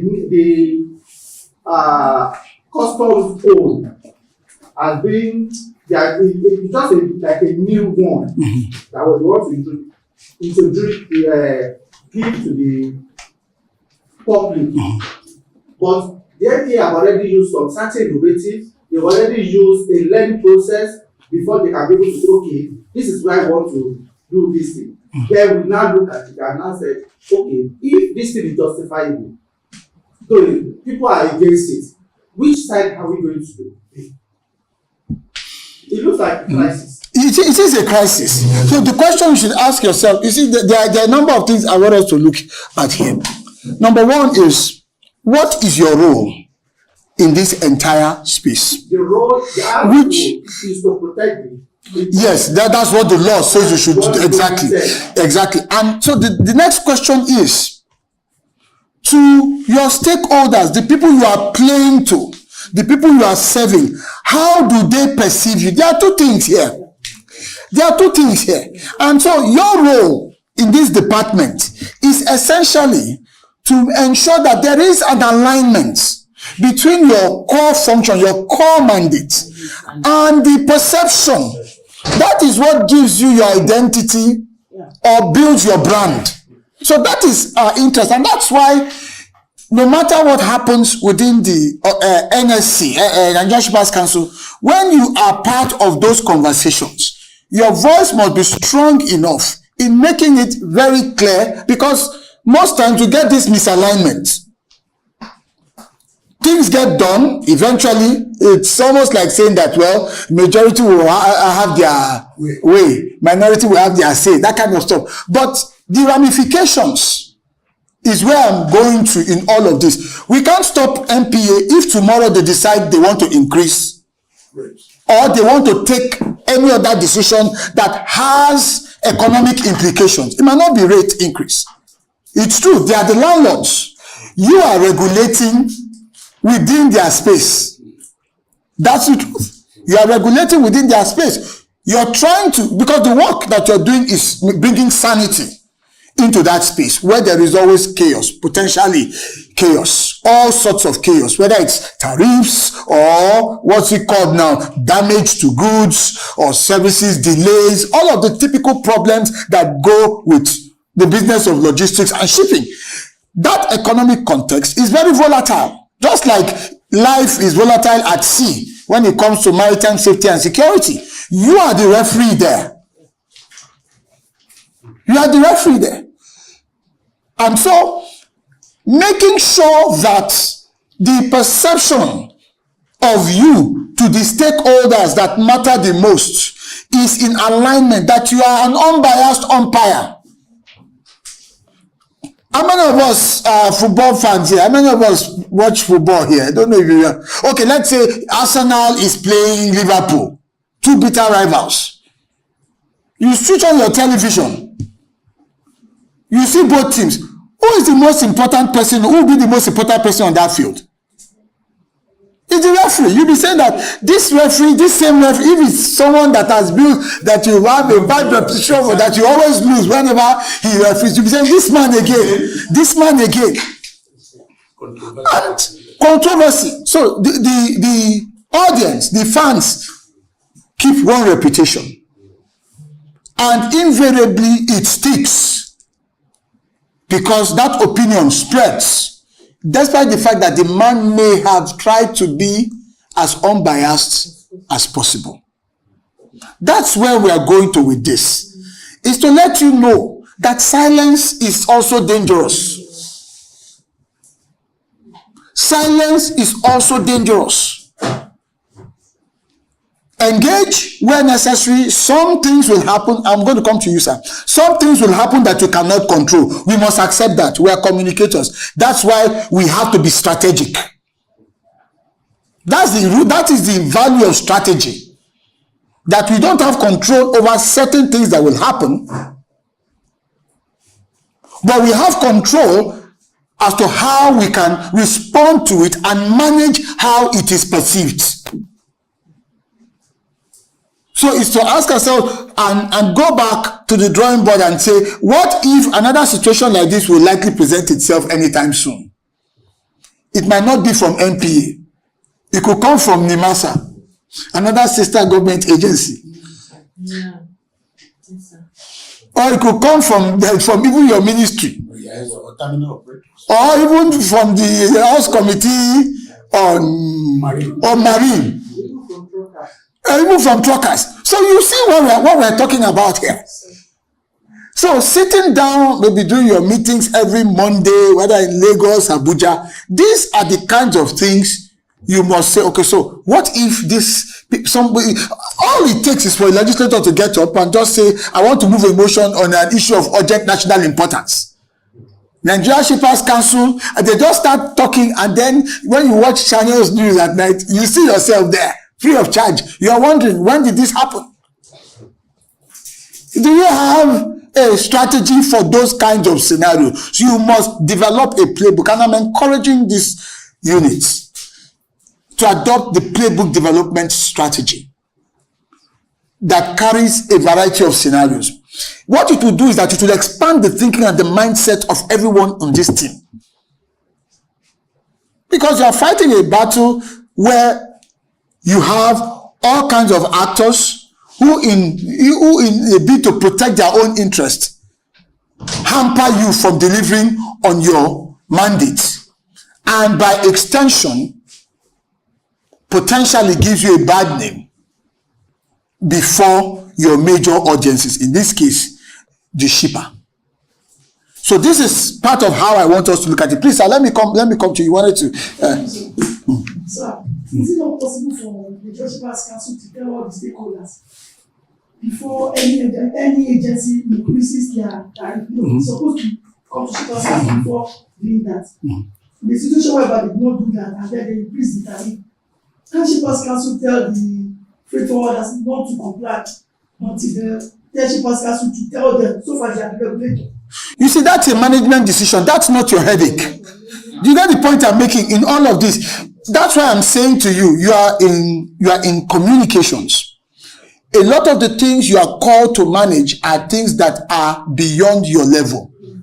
In fact, they are things that you did not cause.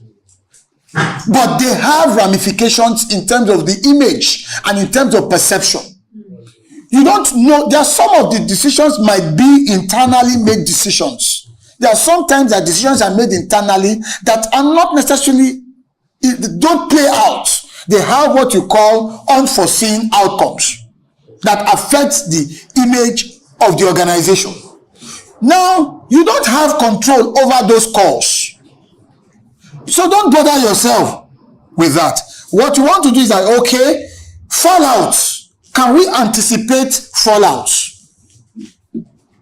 Because I can tell you, even if as management, Shippers Council were to put those measures in place, there are always bad actors in every space. I need us to understand this. If we are going to be effective managers of image and effective communicators, there are always bad actors in every ecosystem. No matter how well structured, how well organized it is, even when there are ramifications, consequences, and penalties, there are always bad actors. They seek to shortchange that system, to stress test that system through various ways that some of us have not even imagined. So when these bad actors strike, the problem is they are usually fallouts. And those fallouts have reputational consequences. They have potential impact on our brand, on our names, on us as an institution. Some of these fallouts can end up making us look irresponsible, as if we don't know what we are doing. More like weak. Or weak. I'm sure sometimes you hear your stakeholders as a reference say that I don't even know what Shippers Council is doing. Question is, communication strategy must be a lot more proactive. A lot more proactive. You must think of all these scenarios. You will never get them 100%, but the more you think about them, the more elastic this unit will become. And so when tension, pressure comes, you know the concept of elasticity, it may stretch you, but you'll be resilient enough to rise to the occasion. So it goes back to the first point that I started out with, that the paradigm, our own paradigm must shift. If we are expecting MPA to do at least be a good sport, be a team player, MPA is in the business of MPA. You get the point I'm making? The same way all other actors, the same way you should be in the business of Shippers Council.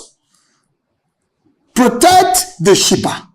That is your goal. That is your mandate. So that, ask yourself, do you have, in terms of image perception, if you were to be like a superhero with a cape, would they put Nigeria Shippers Council protector of shippers?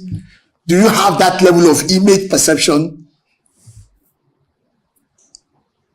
in your sector? Do you have that level of image perception? But that is supposed to be your brand.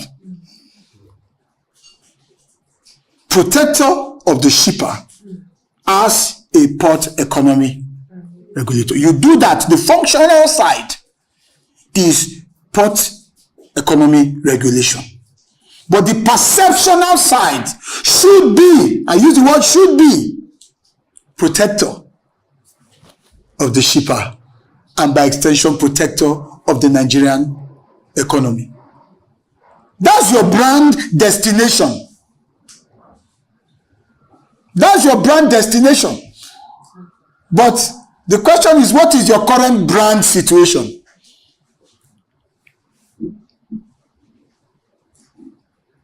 Your brand destination is that you are the rescuer. It should be a case of Shippers Council to the rescue.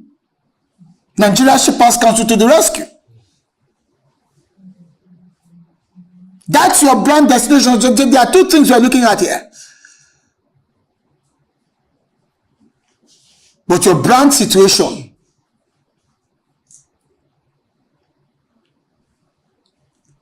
we see that there's a gap. And we must constantly be working with this mindset. Are we protecting the shipper? Whatever happens, whatever comes out of this meeting with all of these people, whatever comes out of this, when the smoke clears after this tariff increase or whatever MP has done, will Shippers Council still be seen after all of it as they did everything to protect the shipper? And we saw it. And that's one more feather in Shippers Council heart into becoming that brand. That's why I said silence is dangerous. Because when you're silent, a feather is taken off your cap. When you're silent, in fact, in communications context, silence is often interpreted as complicity. I'm telling you, perception-wise, Shebi, they did this to us. You people did not say anything. What is that saying? What is that telling you? That They are part of it. So you must fight for your reputation intentionally. And that's another point I want to make. Intentionality is very crucial in all of this. Regardless, yes, your sister agencies, fine. Working for the same government, that's true. But you have clearly delineated sets of functions.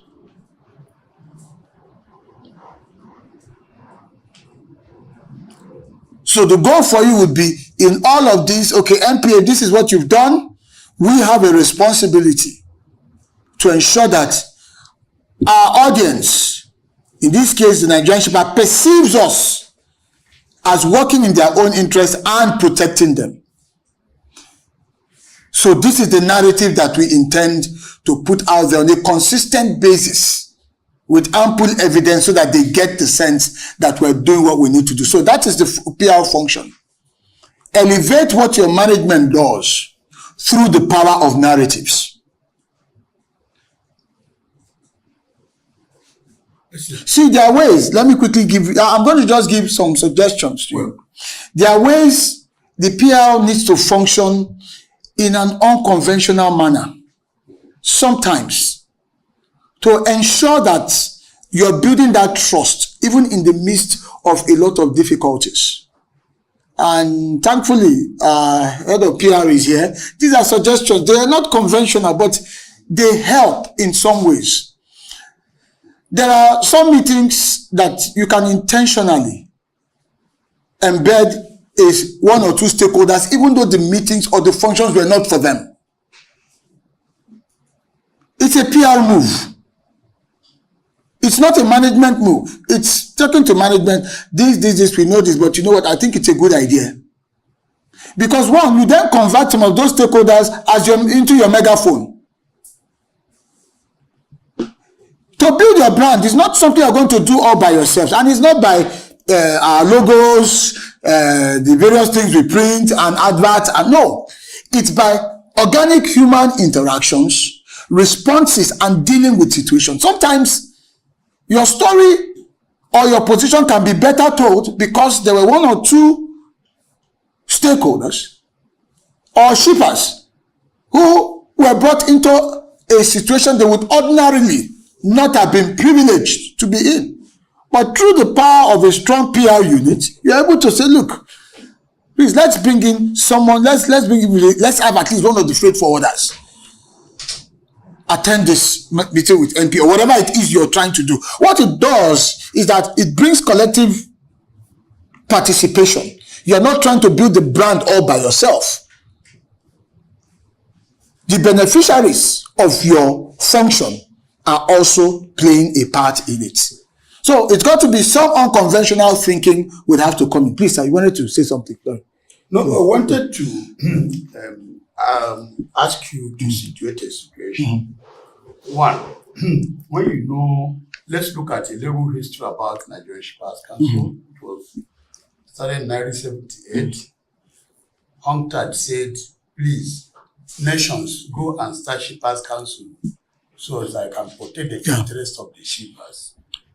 And when it was started, they did their job diligently. Now, it was a military decision. In 2014, during the time of Jonathan, Shippers Council was made the Port Economic Regulator by executive order. Yes. Now, look at the scenario I want you to look at. There's one they call Stuan, Ship Owners Association. Yes. There was an infraction they did. Shippers Council went and said, no, you can't do this without having recourse to us. We dialogue over it. The next thing they did was to go to court, right? And the thing, I think up to now, it's still in Supreme Court. You understand? See, you don't have that, right? Because you were not here. 2014 executive order is not. It's not a law. It's not a law. Yeah, it was an executive order. This thing Jonathan did without passing through the parliament. Now, again, I want you to look at the scenario where we are going into now. God willing, in the next few months, the Nigerian Shippers Council, the president will pass the law making the Nigerian Port Economic Regulatory Agency. Now, this thing has passed through the Act of Parliament, approved by the Parliament, sent to the presidency for assent.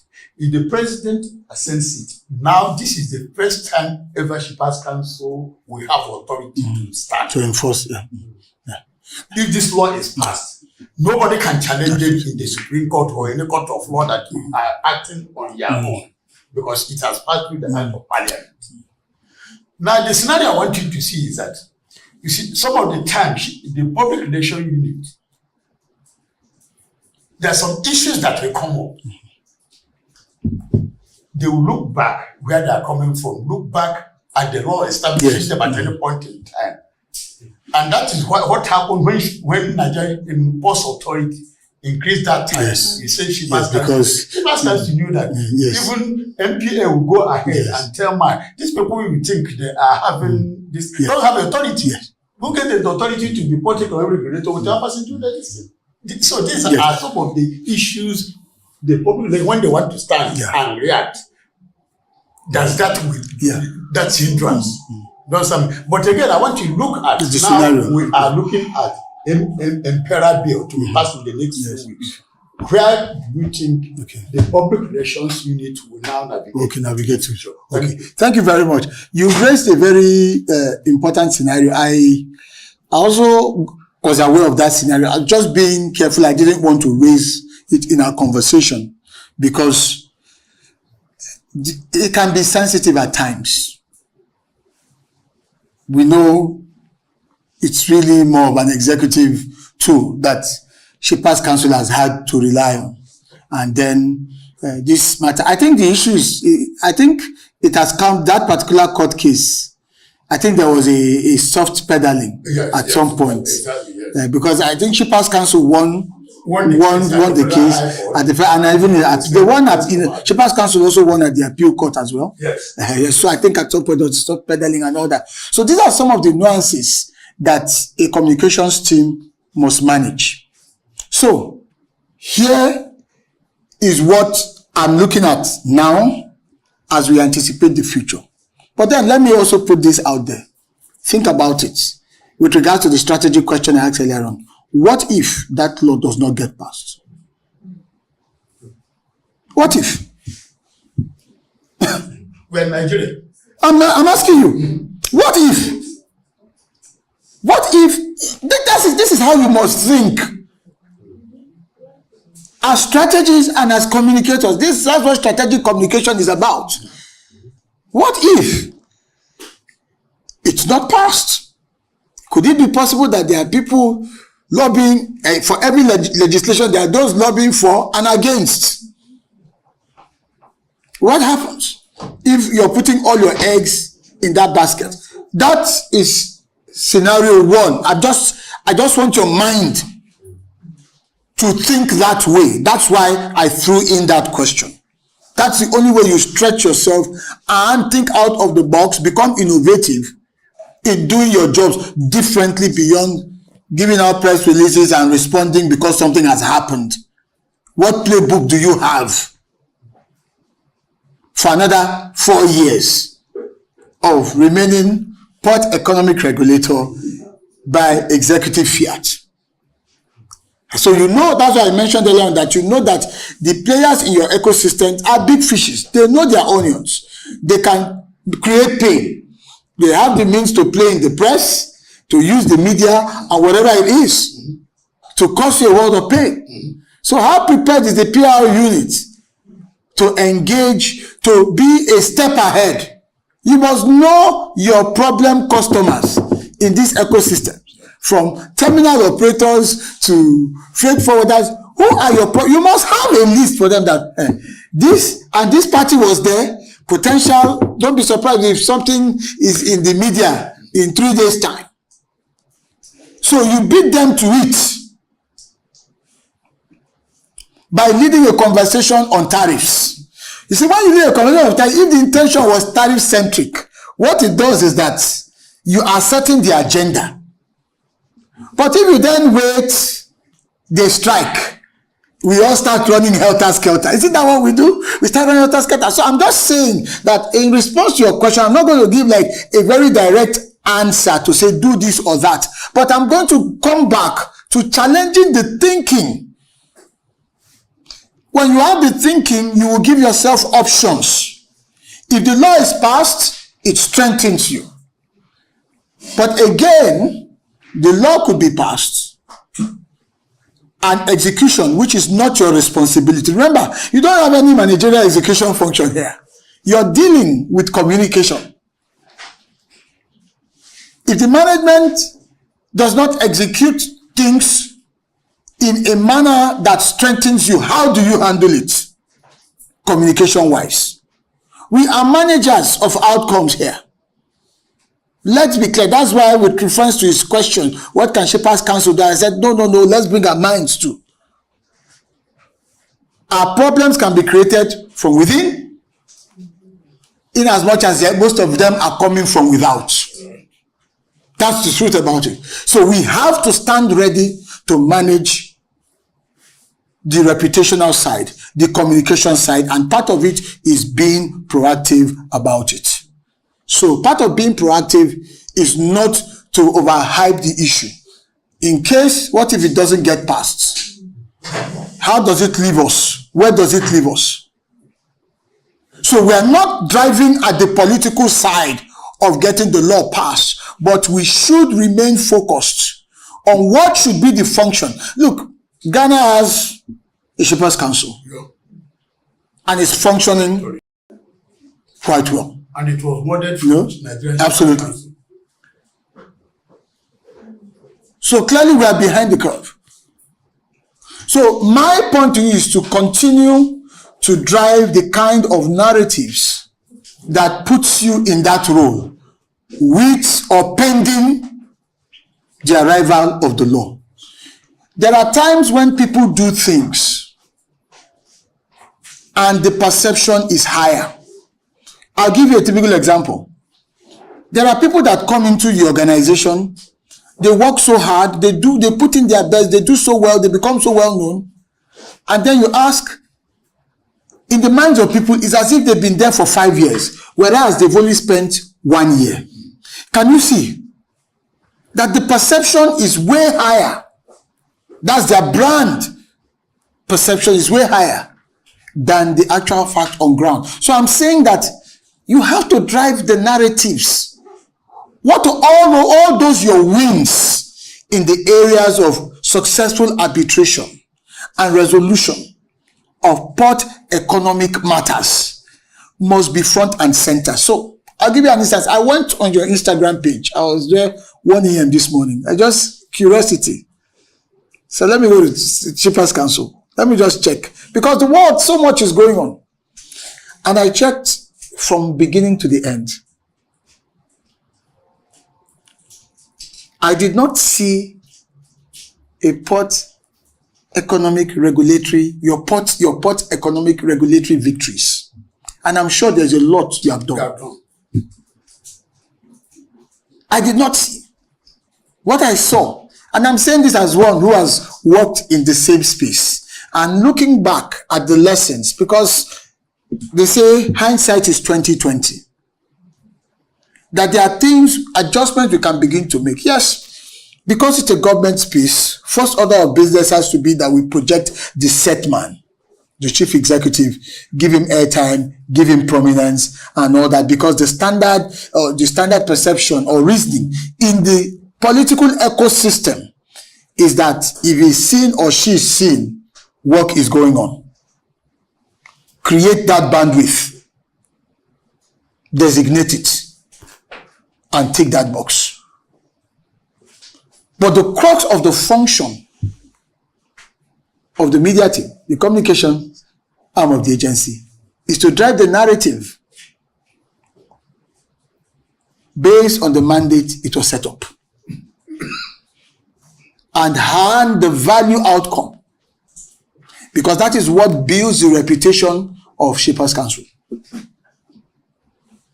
So I checked, I was just checking, I thought I was going to see some freight forwarders not just in interactive sessions, real narrative. You need to convert those wins into narratives that people can understand and relate with.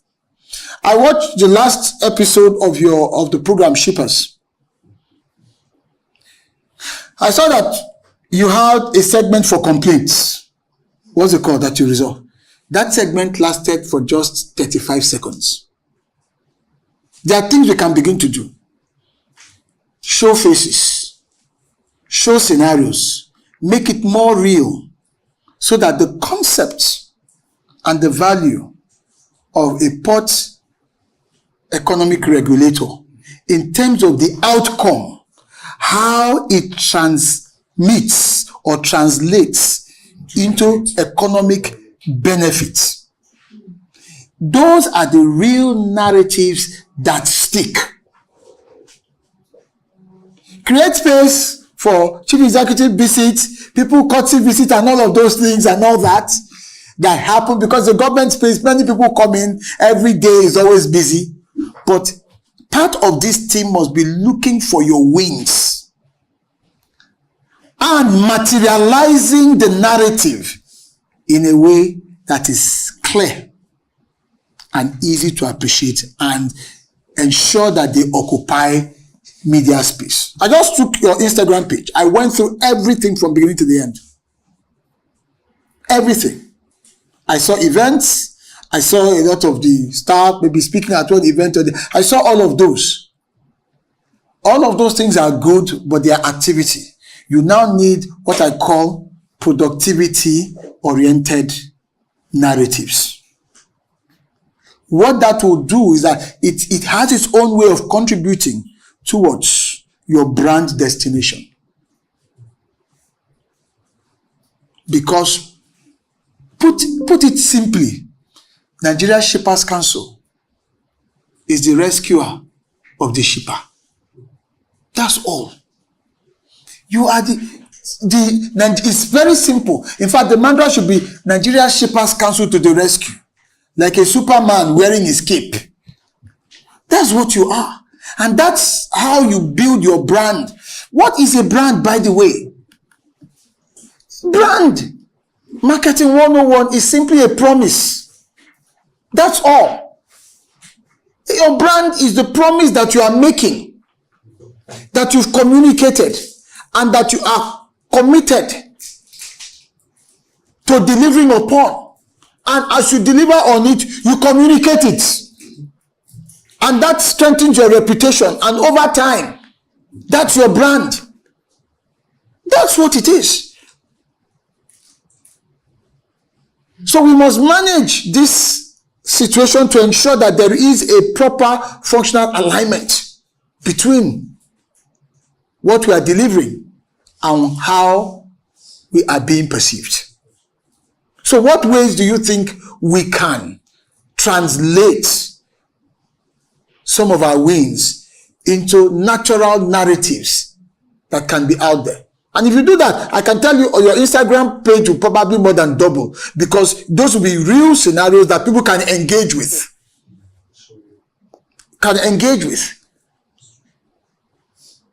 Because as Hassan Bello used to say in those days, that we are all shippers. Once you put something in an envelope or whatever it is, you order something that it comes to you. Everybody is a shipper in one way or the other. So what ways do you think we can do that?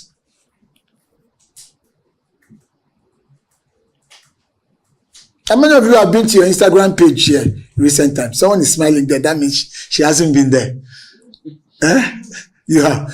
Okay, show of hands. How many of you have been to your Instagram page? Let's count. Let's take a census. Head of PR, so at least get to see your team and see what's going on. Okay, so let's say out of, maybe let's say 30% or 40% of the group.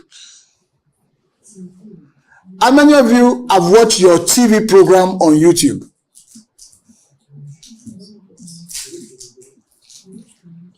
So how many of you have tracked the nature? Am I wrong with what I've just said about your Instagram page? So I saw. So in what ways do you think we can? Because you're the ones on this job. I can't really picture in full concrete sense all the issues you address. For instance, you said we had 6 complaints. One of them had to do with demurrage.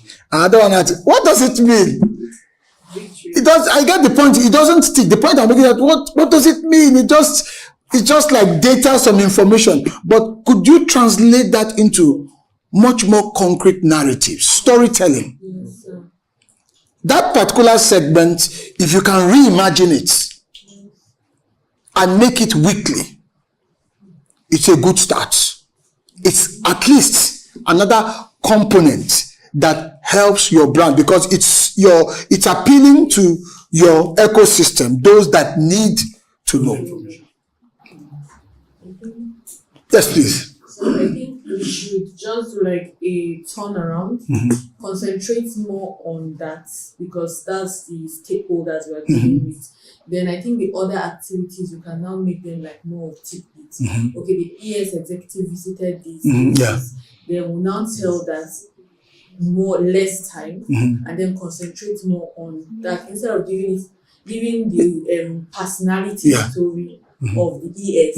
I think the stakeholders' interactions should be more like our focus. Absolutely. Because they are the ones that will now sell us out. Absolutely. They will sell us out. They are the ones that will interact more and say, we're able to deal with this.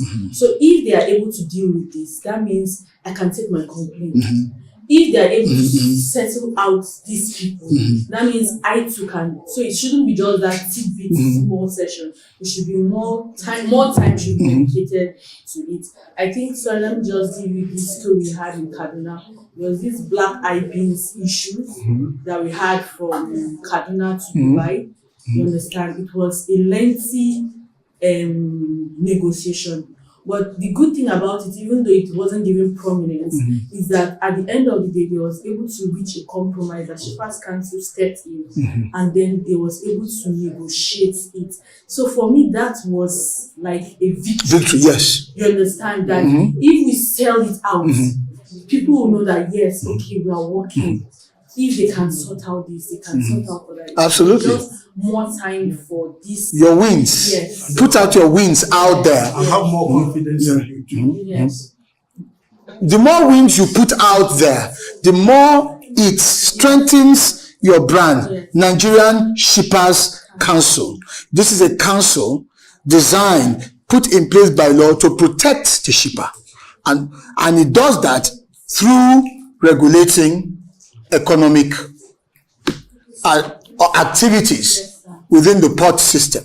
That could work, and it's something that you should figure out a way to put across. Yes, please. Please. There was a time in one of our TV programs that we had a stakeholder whose issue was resolved at the complaints unit. And given his remarks, he said, when you have an issue come to Shippers Council, they will always be there to help you. They're even praising Shippers Council for not collecting the times. So I remember that week after the program was aired, because we used it in our TikTok segment. After the program was aired, the APPR, that's our head, brought it to our knowledge that I don't know if it is a TV station that was saying that it's an advert. That's an advert. So we'll have. Hold on. Yes, sir. How dare they? You've paid for your airtime. There's no way. How dare they? It's not even done. Okay. We have to obtain a certificate for advertisement before we put anything like advertisement. Okay, is it from APCON and all that? Okay, it's not as if, well, maybe APCON has evolved, but I don't think, well, I did quite a couple of those during my time in Nimasa, and then nobody, yes, you paid for your airtime, but you can do whatever you have to do. On the narratives, because some of the statements can be advertisement statement. No, if it's a testimonial, it's supposed to be a testimonials, the argument that was saying, come to Nigerian Shippers Council, come and work. So is the narrative that they were. Well, the beauty of it is that if that is a challenge, I don't think it's really much of a big deal if it's an advert. I mean, you can on your own recognizance get APCON to give you that approval. Yeah. Those things don't cost much, maybe 35,000 or whatever.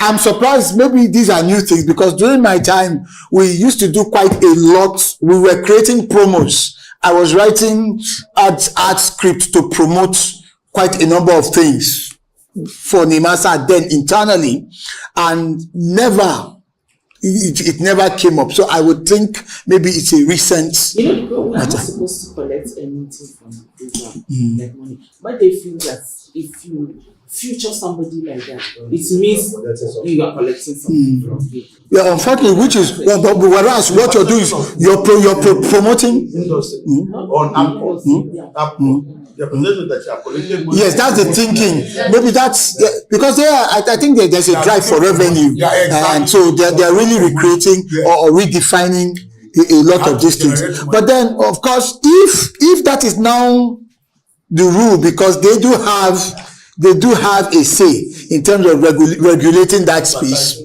I don't think it's anything too significant. But the key thing is, let's just push out our narrative. Now, in terms of the content, it's important, provide adequate bandwidth for the chief executive that covers his activities. And at the same time, tell your stories more. And because those stories will help define, since that is our interest here, it's to help define and shape the brand, shape Shippers Council from being an entity into having an identity. Because right now we're essentially an entity of government, an agency of government, but the goal is to evolve into one with an identity. In other words, we identify with shippers. Shippers identify with us across the strata. And in today's world where there's so much e-commerce going on, I think that Shippers Council can actually mainstream the value of the fact that we're all shippers. I know Isaac Bello used to say that a lot. I thought that was one way I got to appreciate Shippers Council. That you can be the one, in fact, it's your responsibility by law to mainstream the concept that we're all shippers. Everybody is affected by what Shippers Council does economically. So everyone should have an interest in what we are doing and therefore help in building that into a brand. So the concept of shipping and all its values, which of course goes beyond waters anyway, should be you owning that space as a brand in the hearts and minds of Nigerians. That is when we actually arrive at that brand destination. But the thinking within this current situation must be such that it's more strategic and our effort is driven by this sort of ideas. And so every time we're going out there, before something happens, if it catches us off guard, our response goes beyond the original, typical, stereotypical way of let's do it this way. We can turn it around. We can turn it into a story. It's not too late to tell your own narrative of the MPA episode. In fact, now that everything has cooled, this could be a time where there is mental space and bandwidth, where you could then come out and drive a narrative of yours that can stick with people. And then keep in mind that because the world has become so discontinuous, you are an organization of government, an agency of government that is built to function as an incumbent.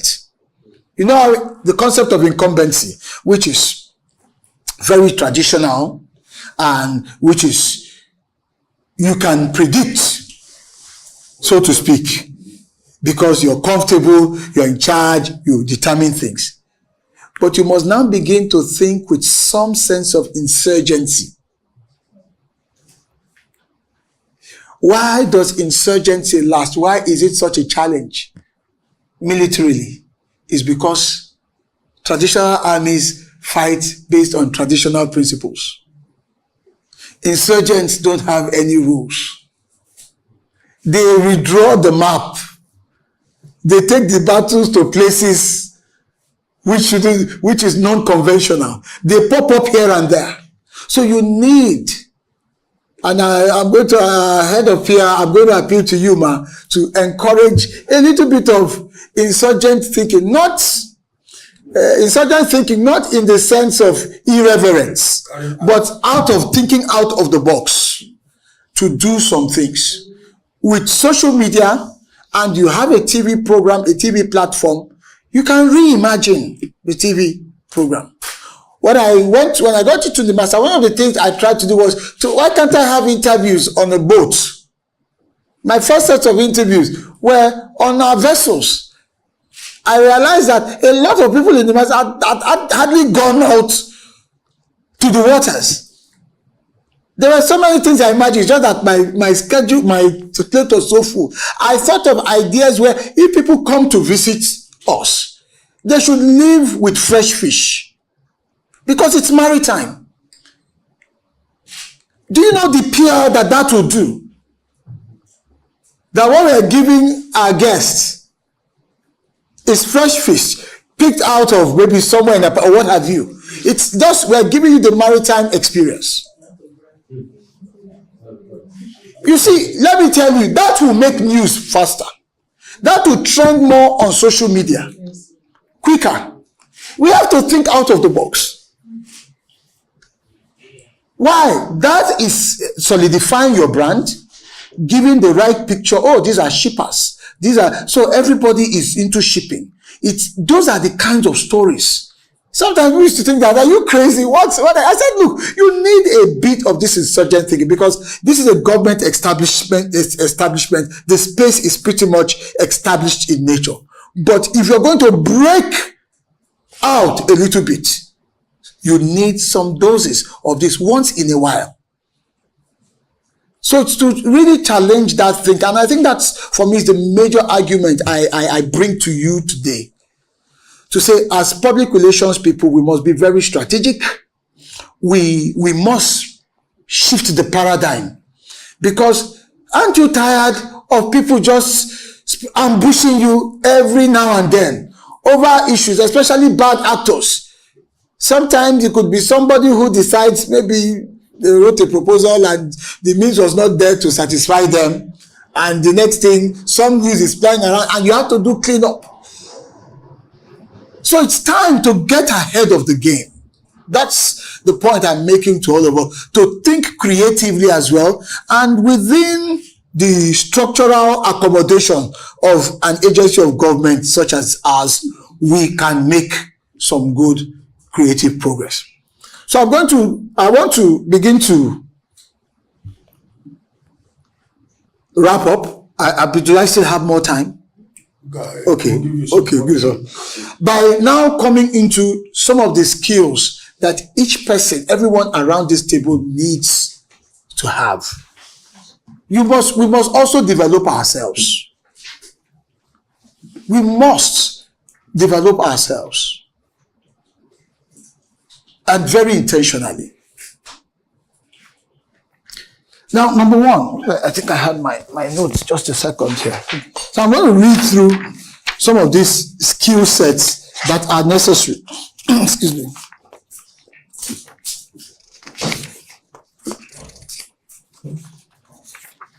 So we've agreed and we've made the point that a brand is a promise.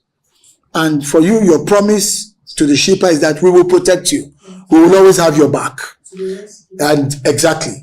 We are like the Superman in our cape, NSC at the back of it, coming to the rescue. So if you're being bullied by a terminal operator or what have you, and then, or for some reason, you're delayed, and then your shipment defaulted into demurrage, and all of those things are piling, and it's about to sink your business. Shippers Council is that knight in shining armor that swoops in and says, no, I'm the defender of this universe, so to speak. And the shipper knows that they've got our back. So that is incentive for them to keep on driving their business. Because the more they ship, the more there's cargo accruals. And we know the ramifications of more cargo, even to us as a nation, in the International Maritime Organization. It's part of what counts against us when we go to IMO. We're talking about category C and all of these things. They look at those metrics. So your role is so important, such that if people now leave our port environment to use other ports, that's a loss for us. So Shippers Council must rise to that occasion, and we must communicate these winning narratives. So in terms of the kind of skill sets that I want to encourage us to develop, number one is strategic thinking. So let me explain. Strategic thinking at the personal level is instinct to just question. It's the essential element in every good journalist. I mean, the way we're taught journalism, you use your 6, 7 servants. Who, what, where, when, why, and how. The 6, 7 servants, 6 of them. Let's develop strategic thinking skills at the personal levels, and it starts by just questioning, what if? What if? You can do this privately, personally, nurture it on your own till it becomes a skill. You'll be amazed at how it serves you.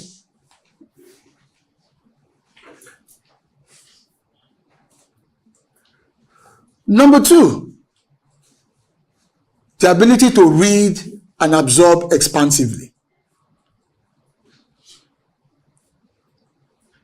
Let me ask,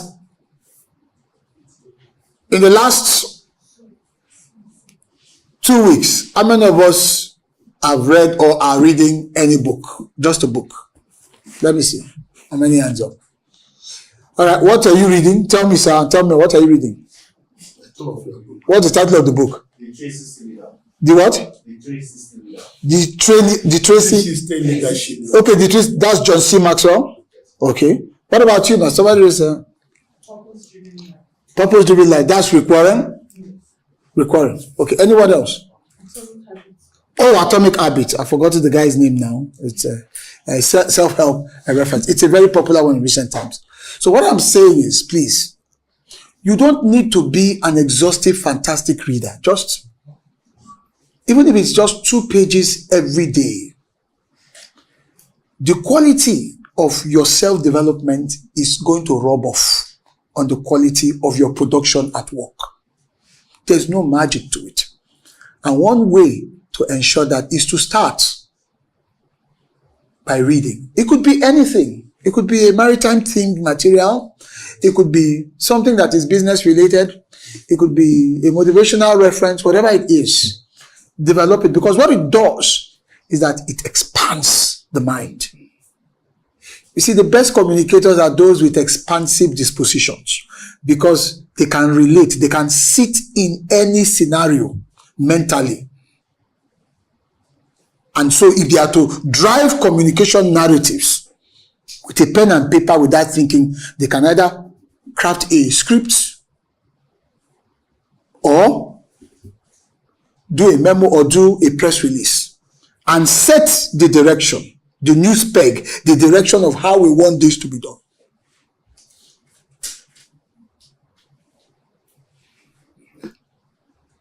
So please, make out time, read, because the exercise value for the mind is very significant. And we are the thinkers for the organization. Let's understand that we are the thinkers for the organization. And there are things that my principal will want to do, and I tell him, you can't do it. I tell him, I'm sorry. You will do it, but not that. That was the way I work. And maybe because I had enough of that latitude, because I was practically railroaded, and we were very close. And I'll tell you, I said, because I'm not ready to spend the next 1 week trying to beat back or manage the fallout. And it's going to distract you. You still have this and that and the other. That was the level of leverage that I have. I know it's not the same for everyone. I understand that. But it's our function. I understood that was my responsibility as well. And I said, okay, if you're going to do it, or let's put it this way. Let's tweak the headline a little bit. just to give us, let us lead it before it happens. That's what that strategic ability gives you before it happens. Number 3, your writing skills. It's so important.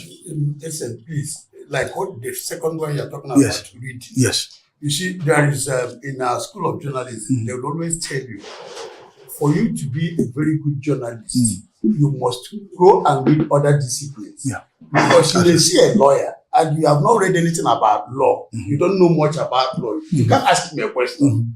And if you ask him a basic question, he will now navigate and go to a higher pedestal that you will not even be understanding what he's saying. That is why the emphasis is that you go on, read the trade laws. The trade laws are, you read international shipping laws. All these things will help you so that at any point in time, there's a crisis, you will know how to navigate and you know how to respond immediately. Absolutely. Thank you very much. And that is so profound. In fact, it should be taken for granted that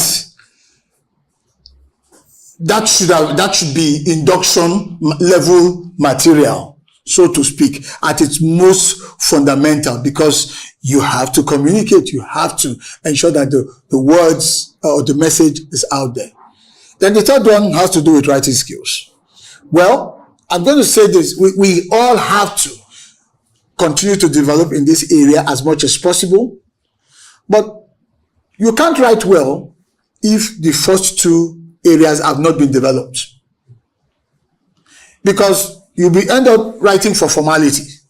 You're writing to get a particular line of messaging across. And to strengthen your writing, your vocabulary must be strong. Again, how do you get strong vocabulary? By reading. By reading and utilizing keywords. In your industry, for example, your registers are very important. How you use them. The question that I would love to ask is, it's so easy to say, okay, those people, those of us in PR, we are not the core shipping professionals. That's not true. That should not be an excuse. You must know everything. When I joined the master, I had to read up on these things they call Incoterms. I had to read up. I was reading, my case was a problematic one. Why? I was yanked from the School of Eloquence and engrafted into the highest level as an advisor on strategy and communication. So I had to rely on my consulting background to draft the strategy for my friend who was the DG then. And I actually did it when I was outside, because I said, I can help, but from outside. I'm not coming in. But when they drafted me in, goodness me, after my first week, I said, well, you will not be able to cope if you don't read up. I was reading. I had to start ordering maritime history. You will see my library. I was ordering books, dictionaries, oceanic terminologies. Because I could be in a meeting, they'll say, all right, I said, now give us a brief. And then I'm using what? Terminologies that belong in the market there. So I had to read. And not only was I reading, I was making sure the guys, I had designated staff in the Marine Environment Management Department, in shipping development. I would summon them, I will invite them. All right, talk to me. As they're talking, even though they're giving me a brief, but the journalist in me was asking questions for my learning and development. That was how I caught up. You must develop a strategy that works for you, that enables you to quickly come up to terms. You must know everything. Those, whether it's the terminologies and the modus operandi. How many of us here have been to the ports? How many of us? 1, 2, 3, not every one of you. You should go and walk at least, even if it's just go there, embed yourself, have a feel, breathe in the air there. See how these all transactions unfold. I am telling you, it will shape the way you put the narrative out. That's why you see journalists, they want to go to places. They want a tour, they want to do a tour, they want an on-the-spot assessment, or just get on the plane, get on that helicopter, see what's going on. Because when they then write the stories, they immerse you in it. Please, you are the port economic regulator. You must know what those ports look like. You must see what the freight forwarders are going through. You need to go there. At least have a whiff of it. It will shape a lot of things. It will. That experiential dimension will make it very visceral and to make what of a difference. I talked about your writing skills. Then you must also develop your speaking skills. Very important. You must become a dynamic speaker. Because you can be in a place and they are saying things that may not be directly picking out Shippers Council, but ramification-wise, you know you should weigh in. That's not the time to be silent. That's the time you get up. And I can tell you, in 5 minutes of speaking, you can paint the finest picture of your organization into pure brand value in the hearts and minds of people. That's how powerful the art of speaking is. Effective oral communication. You must develop it. Learn it, whatever it is you do. All of you here must be good speakers. You can no longer hide behind your memos. You must. You cannot be in the communication arena and not be able to speak effectively with confidence and explain, boil down what it means to be a shipper. What does it mean? For instance, Nigerian Shippers Council, when I was just really looking at it, I came to the conclusion that the Nigerian port is like, Old Trafford. Arsenal versus Man United. And MPA is the referee. That's all. If one party, Arsenal could be the freight forwarders, and Man U could be terminal operator. Oh yeah, lock horns. We do business. So if one person, like in football, you commit a foul, what does the referee do? He blows the whistle. An infringement has occurred. I need to restore balance. That's Nigerian Shippers Council. In analogy terms, you must be able to explain who you are, what you do. So Nigerian Shippers Council, who are we? Oh, what do you guys really do? Start if it's a speech. Think of a football match. We are the referee. Or think of this ecosystem, we are the umpire. But please, your ability to speak very well is very important. Next is your ability to interface with artificial intelligence. The world has changed now.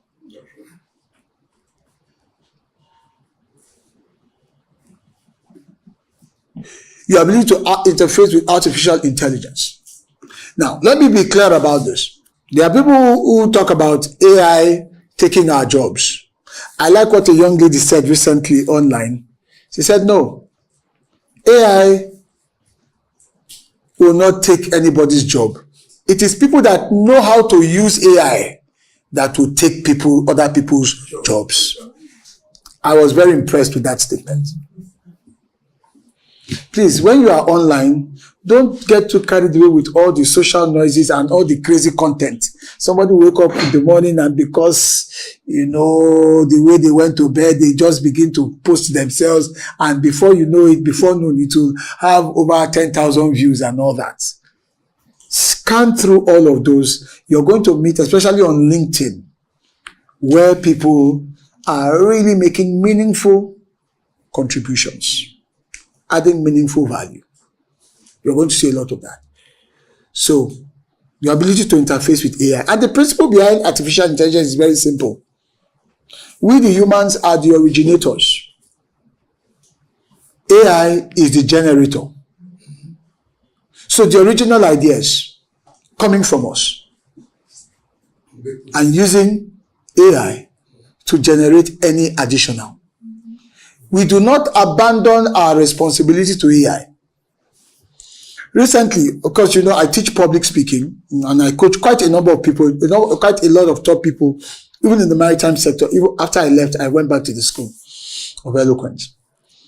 And so there was this day, one of my students, very senior person in one of the agencies, was preparing for a speech.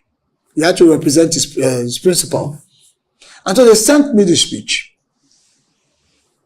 It was written by the PR unit. Don't worry, it was not NSC. It was written by the PR unit. And I took the speech. As we were practicing and tried to help him prepare, I said, hold on. I then assessed the speech for AI. I realized that 70% of it was written using AI. Now that's an abuse. So practically, there was no input.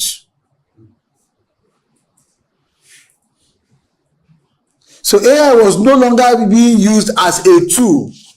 AI was being used or being abused as the staff, as the speechwriter. I kid you not. So that's laziness.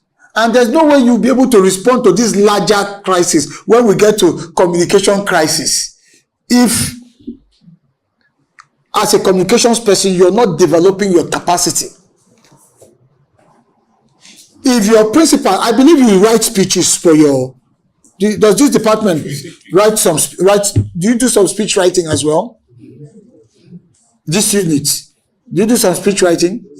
Or sometimes, okay, if they want, okay, PR can do the speech. So part of what you want to do is sit down with the party involved, let them articulate in very clear terms and help them refine from a communication standpoint. Because it's not everything that should be said in the way it is said openly. And that is your duty as gatekeeper, which is one of the functions of media, of communication, of journalism. You're the gatekeepers. People think gatekeeping is only about what we should prevent from coming in. Part of gatekeeping is also what we prevent from getting out. So you can guide. And there are steps, there are procedures for guiding principals or parties, lead parties who are giving speeches. So you can use AI to support the original intent. Understand the principle. We humans are originative. AI is generative. Do not reverse the role. Do not see the original responsibility to AI. It's just maybe you go to ChatGPT or Gemini and say, give me a speech. You can imagine if I had gone to use AI, I would have just been reading from, and then we'll be reading, okay, I have my paper. I would have given you paper now up to 20 pages from AI. But we are still the originals to make the conversations meaningful, productive, and impactful. So AI should be used intentionally towards clearly set goals, used as a tool. So you can't run away from it. There are people who are trying to avoid the use of artificial intelligence. It has come to stay. The same way when Google showed up and we were worried, you mean you just do a search and everything will come out, and we got used to it. I am sure within the next 1 or 2 years, we will all be using these tools to provide us the necessary support. We as communicators must be leading the charge on the cutting edge of the use of these tools. Then the next skill that we must develop has got to be our interpersonal skills. Interpersonal skills will serve our ability to cut across departments and understand what is going on rather than always waiting. Interpersonal skills is purely relational capability. Why? Because you constantly need information, you constantly need perspective, you constantly need intelligence to guide how you prepare materials and to give you a good head start. Please, PR unit, do not operate in your own echo chamber.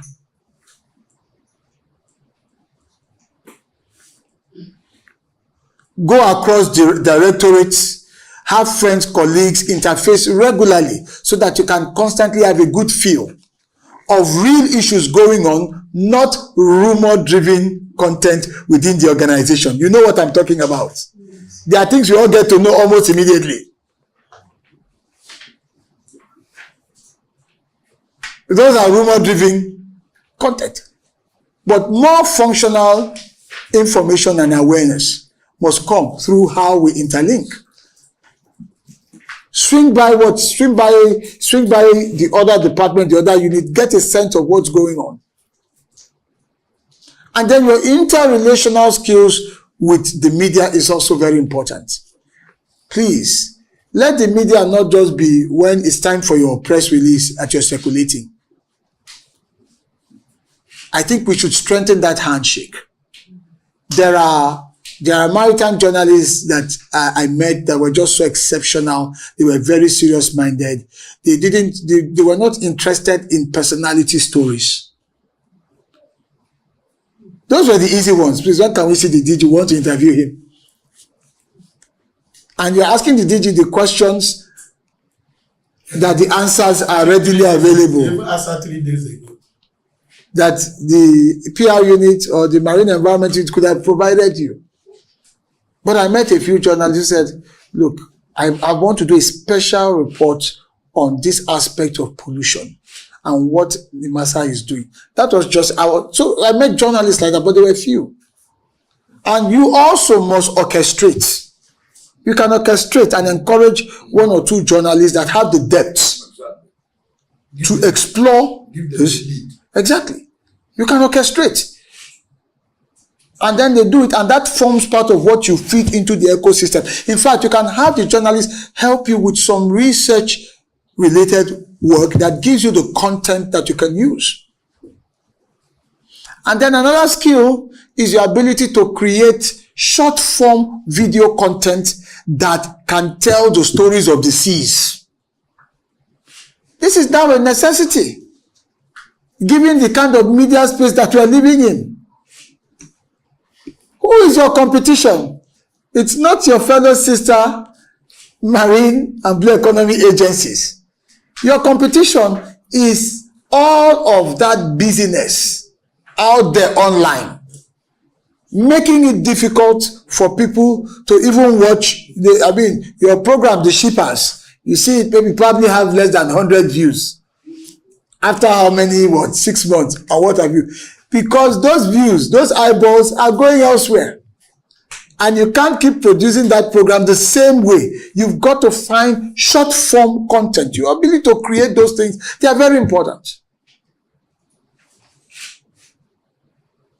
Take your camera team somewhere in the port, create something that people can relate to, and put it on TikTok. Put it on all these platforms, and then thankfully, one of the interesting and exciting things I found out during my time in maritime is that there are 1,001 WhatsApp groups. And once you send it to one, everybody in the maritime sector gets to see it. Do you know? Think about this. My dear head here, think about this, madam. Do you know that using those sort of short forms with a clear plan every week over the next 3 months, just circulating it across all those WhatsApp groups? A lot of journalists have their own. I'm sure I'm on some with some of you, just that we don't know, have each other's numbers and all that. Just the shipper. Maybe the shipper becomes, you can evolve it from just being a TV, the name of your TV program, into it becoming a person, an embodiment. It could become a character. That will stick more, faster. Give it a form. And then you tell the stories around it. It requires thinking. It requires a different approach. Because the world we live in now is so discontinuous.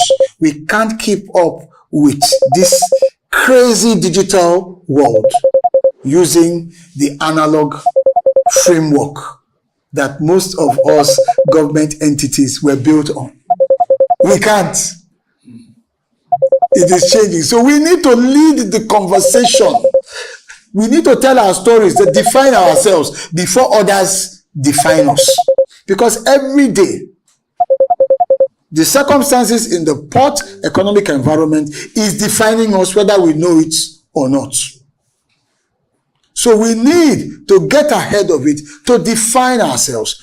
Have a list of those your victories, convert them to clear narratives. 3-minute short forms.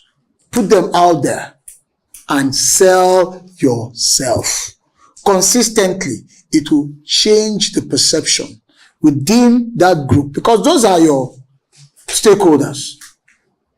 So these are some of the things that I think we can, they are low-hanging fruits in terms of skills, mindset, and approach that we can have and begin to nurture. They are low-hanging fruits. We can invite any of these people, these younger people, to come and maybe coach you as a group through how to do some of these things. We must do them, whether we like them or not. Even though some of us have, we are like in our 50s and above, and then we see what is going on. This is the world that we are in. Our stories are being told behind our backs. And trust me, they are not telling it the way it should be told. And we can't lift our hands up in despair and say it's not fair.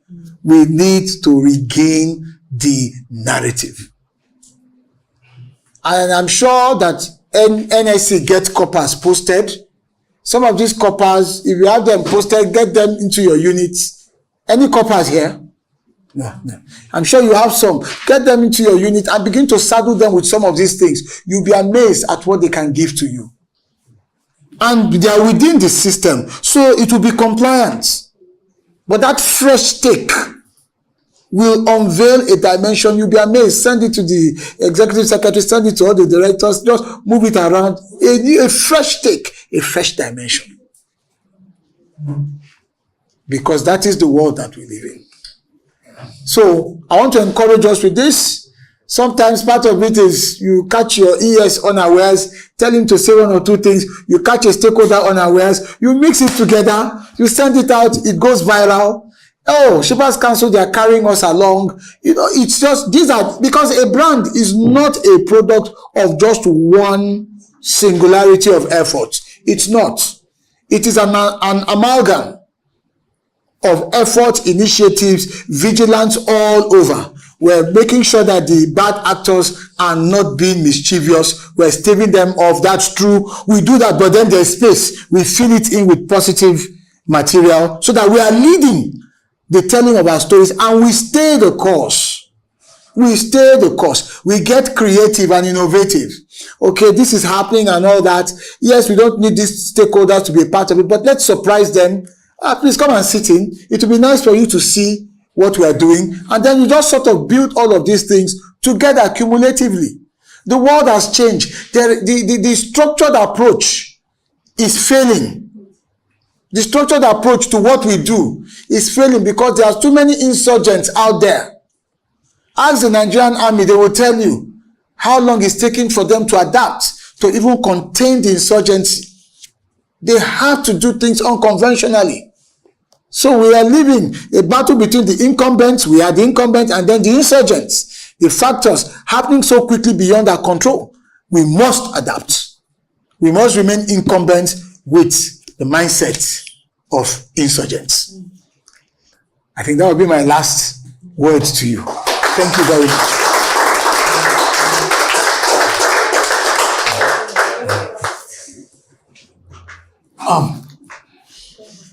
Please, can we give another sound? Thank you. Thank you very much. Thank you. When I had to control him, because if you allow him, he'll be here 1 o'clock. He's never tired speaking. And you don't doubt why. He's the proprietor of School of Eloquence. So you need to control SN when he's talking. And he can engage you, you will never be tired. Because I know if it is ordinary listening, some of you should have been feeling like dowsing now, but you are never tired. SN, thank you very much. Thank you, sir. We didn't make a wrong choice. Thank you. Bringing you to come and speak with our thoughts. Thank you so much. Thank you very much. So much. Thank you for the opportunity. Thank you very much, man. Thank you. Thank you, everyone. Really appreciate it. Yes. Okay. Please, if you have... Actually learned a lot, and then you said something about us having a book? Playbook. Yes, for various scenarios. That is something we will look into and then make sure we do. Absolutely. Thank you very much. Scenario. Yes, scenario painting, yes. What if question? Well, I'm glad to hear that. Thank you. Thank you. What if this happens? What if this thing doesn't happen? And then I think that will bring out the best in us. We're very, very good. Glad to hear Thank that. you very much. Thank you. Thank you. Thank you so much. Really appreciate it. Thank you. I'm honored. Thank you so much. Thank you very much. I'm Martina Pere New Beach from Nigerian Shippers Council South Zona Coordinating Office.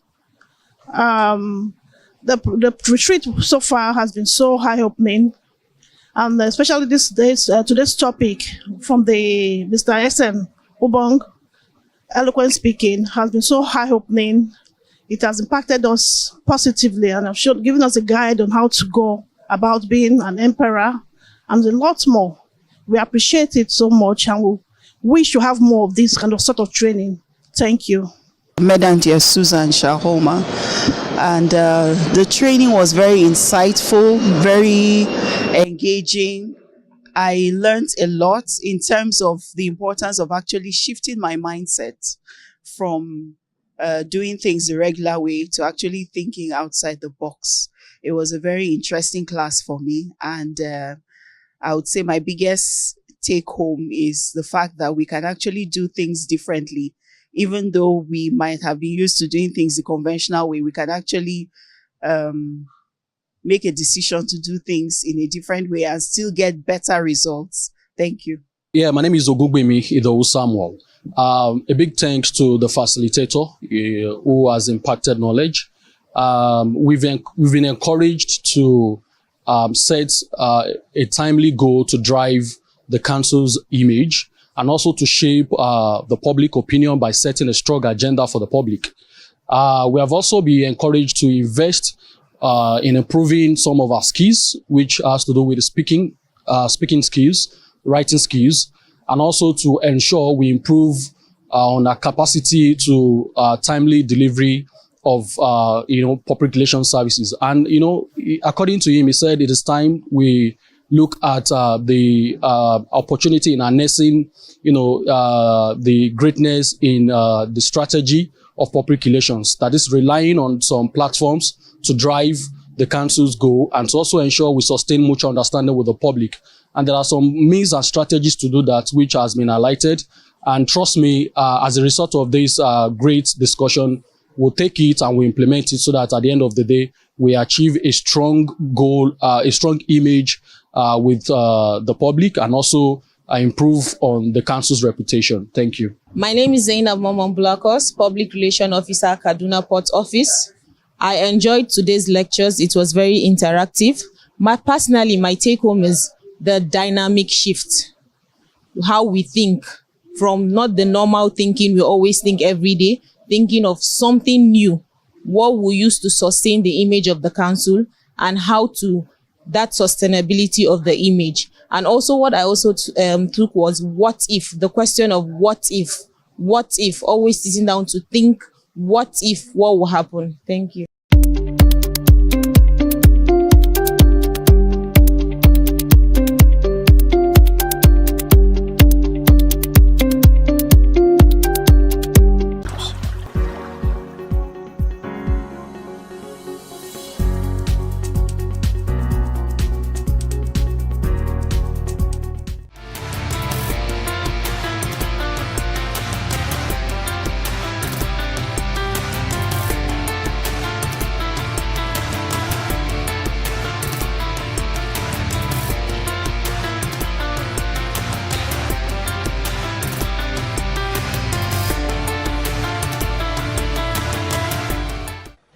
Can we have a national anthem?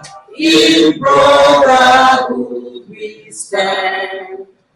Nigeria, so proud to serve our sovereign motherland. O God of creation, grant this our one request. Help us to build the nation where no man is oppressed.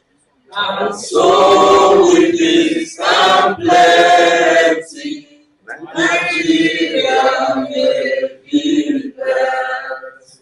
Thank you. You may be seated. For 2026, we are looking at the smart port routine, and a smart port is tech-driven. A smart port to rely on robotics, AI, and other modern tools that will limit human interface, human presence, and more of machines. But we don't need to be afraid, because anytime we discuss smart port, the union will think workers will lose their jobs. No. If we migrate to having a smart port system, I'm optimistic that it will create more jobs for smart people. And I believe that Nigerians are smart. We've seen people with Nigerian certificates go out of this country and serve as the best of doctors. We've seen people with Nigerian certificates go out of this country and serve as the best of engineers. So I can tell you that maritime stakeholders, maritime scholars in Nigeria can also perform optimally within and outside the shores of Nigeria. Mr. Chairman, I hope I've been able to speak to the 10 minutes you gave. I want to, on behalf of my colleagues, welcome you all to the 6th edition of the General Entity Awareness. Private sector operators must invest in innovation and efficiency. Regulators must embrace transparency and data-driven oversight. Industrial practitioners must commit to continuous learning and adaptation. As we deliberate today, let us remember that a smart port is not just about technology. It is about efficiency, transparency, competitiveness, and national prosperity. I want to tell us a story. This is my personal experience. I was impressed when the chairman was talking about why is it that in Nigerian ports and logistics environment today, institutions, government agencies cannot work 24 hours. That is what we want to establish today. Can the system work 24 hours? What is the implication of not working 24 hours? In Nigeria today, freight forwarders, shippers, pay for services that are not rendered. Why? Because from 8 a.m. to about 4 p.m., most offices close, government offices close. Some, NAFDA, including my agency, CRFFN, and the rest. Customs, I think I'm impressed with recent reports that even in Think and Hear that they have started working even weekends, but not 24 hours. I don't know if they have started working 24 hours. You're almost there. Please be quick and get there. Very important. It's very important because smart ports requires 24 hours operation. Logistics is time bound. It's also cost bound. Any delay in logistics translates to cost. He said the model that if you are not too familiar with the port, look at what he's trying to say. What I just said is the issue of market practices. Tells us what I do have not been addressed. So the question back to the important smart port. If the issue of consistent source of energy, not the one we see today, where the operators are acquiring a source of energy, the cost of doing business in the port, or cost of driving cargo out of the port will be high. Then talk about telecoms. If Some of the proper operators, shipping lines are depending on chemicals and they don't have the backbone. The aspect of system breakdown to the company. That's why custom have made every effort to abandon way for them of the server, use the backbone to support what they're doing. If not, they have a problem. Because we have to address ourselves. If we put these things in place, and we have been putting various policies and systems in place for so long, but in the end, we as operators, as players within the system must ask ourselves, what role are we playing to ensure that this works? That's all.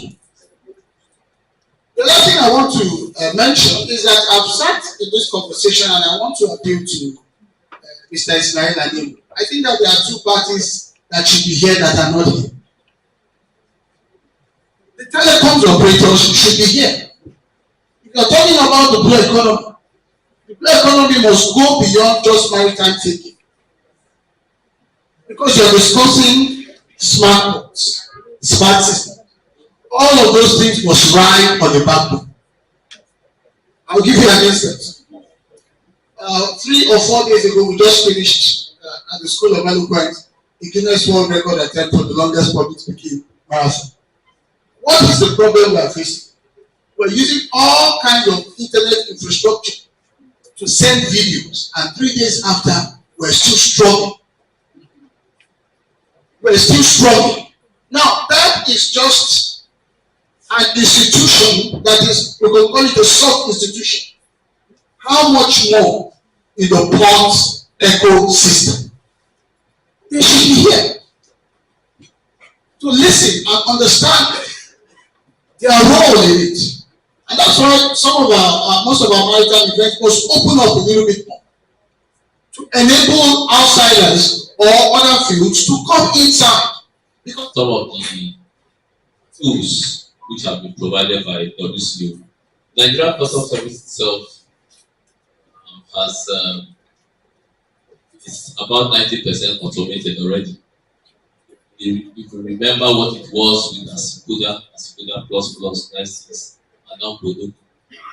When the speaker asked me if we are running it in 4 hours, what operations, I said almost.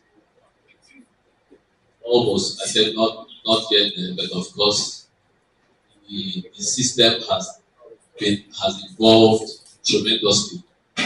Yeah, for us, we have been in Amato. We sat down some 2-3 years ago, really. You know, it's very difficult, easy to destroy, very difficult to build.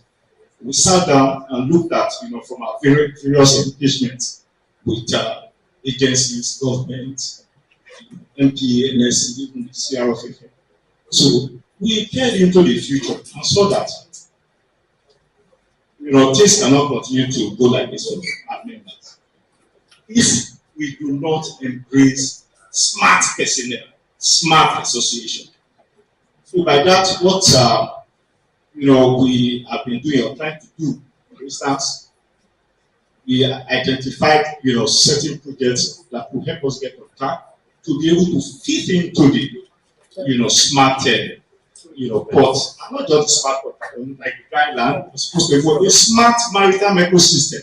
Because even at the level of the dry port, if you do not also plan for a smart system there, you are going to have the kind of congestion that you have in the port now, around that place. I think the MD of Nigeria Railway, acknowledged that fact. I think some 2 weeks ago at the MPCC, meeting we had, that go to a vegetable tunnel, you will see, it's been a redeployment of the part of the congestion here, to that place, because there's no smart preparation, in calling up trucks into that rail. As part of Journal NG's contribution to the good and growth of the Nigerian maritime industry, we initiated the Port Industry Town Hall meeting. This is the 6th edition. And every year we pick a topic that will help engender the development of the sector. Like last year we talked about 24-hour port operations. This year we are talking about smart ports, and they are in sync. Those two issues synchronize, and it's meant for the good and growth of the industry. Because if you don't discuss it, you don't create the awareness. Policy makers, policy implementers, government people, those are the private and public sector, may not even key into this agenda. But if it's out there, the more awareness we create, the better for Nigeria. Green port has to do with environmental sustainability. Yeah, smart port is automation. Yeah, lesser human interface, digitization, and they work for common good. They're not really much what we want. We want Nigeria to not only to be signatory, but to be active implementer of global conventions and treaties. We are asking the key port operators to remove their normal mentality of smartness, unquote, to approach smartness through the application and embracing the application of artificial intelligence, blockchain, Internet of Things, in discharging their duties and functions within the port environment and maritime space. That's what we're trying to say. Artificial intelligence to drive your process to think better. The Internet of Things giving you opportunity to, connect the world. Then the blockchain, having a platform that will make you work better than you are achieving. So you achieve targets. We are saying let our port be green. The United Nations is saying let us encourage, instead of dry port, let our port be green. That means if you come to your port, start planting trees. Let there be green atmosphere inside the port, so that the bolstering that comes and the emissions that come from a vehicle, the trees and the flowers will have the capacity to absorb it. If you are doing so, you're also helping to help the green evolution of United Nations. So we want our system to be driven by a green environment that is more healthier than what we have. Because if you're operating in a dry, highly carbon monoxide environment, there's an element of health risk involved. So let us also ensure that the ports thrive by adding value to our health. The truth of the matter is the world is evolving. Technology is shaping the world. The way things were done in the 90s is different from the way things were done in 2000 and the way things are done today. So every system, every organ, every institution need to evolve with that change. Technology has brought advancements in our ports and logistic corridor. That change should also be adopted. Otherwise, the world will leave us behind. So every stakeholder, every government agency out there needs to know this, although it is not a new topic, but it is something that we need to now pay attention to, because the speed of integration matters a lot, so that we don't find ourselves struggling to meet up with the most current developments, in the system. So, yeah, smart port is the way to go.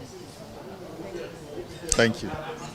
The smart port and green port initiative is a good one. We are made to understand very well, for instance, that the federal government, under the leadership of the Asiwaju Bola Ahmed Tinubu, has provided the political will for this smart port initiative to come to light. And we are hoping that this would address fundamental issues around the port. I'm sure a lot of people have been talking about or hearing about the perennial port congestion.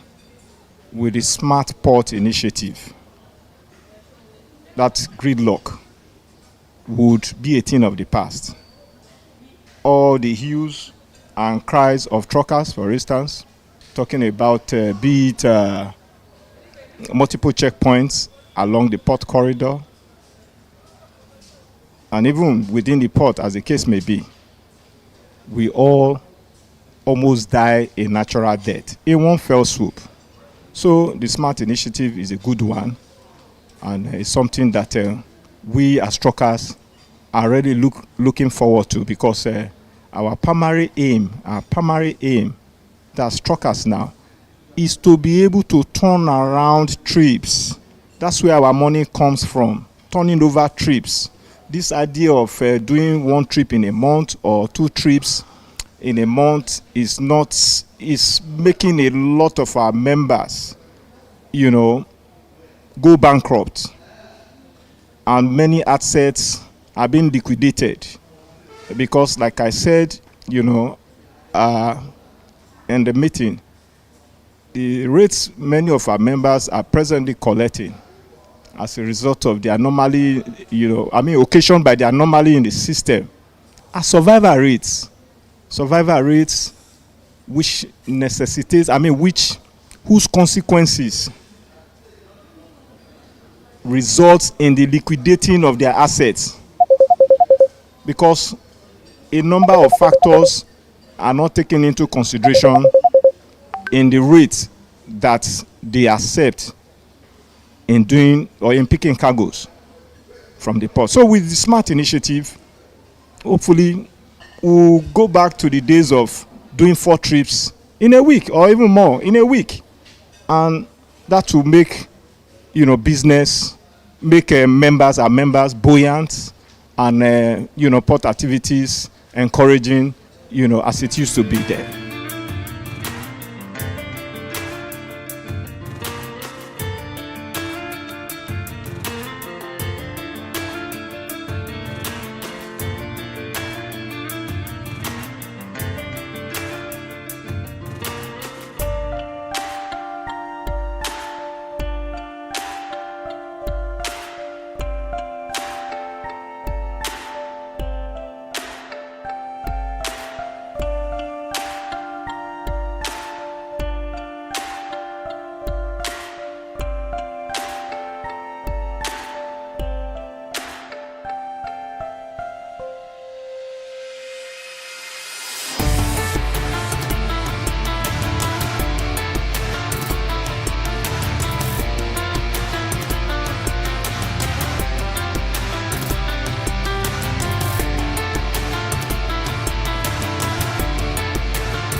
The ocean is Nigeria's greatest untapped treasure. From Lagos to Calabar, from Badagry to Bakassi, our waters carry the power to feed us, connect us, and propel our nation into prosperity. Yet for too long, we have turned our backs to the sea. Today, that tide must change. Our ocean is more than coastline. It is 853 kilometers of opportunity, 200 nautical miles of economic promise, and a lifeline for over 200 million Nigerians. 90% of our trade moves by sea. Millions depend on fisheries for their daily bread. And from offshore oil to renewable energy, our waters are the foundation of our survival. But with great wealth comes great responsibility. Our obligation is clear: to protect our waters from pollution, piracy, and neglect, to keep our seafarers safe, to sustain marine life for future generations, to govern our waterways with justice and foresight. If we fail, we risk not only our environment, but our very future as a maritime nation. Yet within every challenge lies opportunity. The blue economy can generate millions of jobs for our youth in shipping, aquaculture, shipbuilding, tourism, and marine technology. With innovation, skills, and vision, Nigeria can rise as Africa's true maritime giant. Our opportunity is not tomorrow. It is here. It is now. This is why the Blue Economy Academy exists, to eliminate sea blindness and ignite a blue awakening in Nigeria.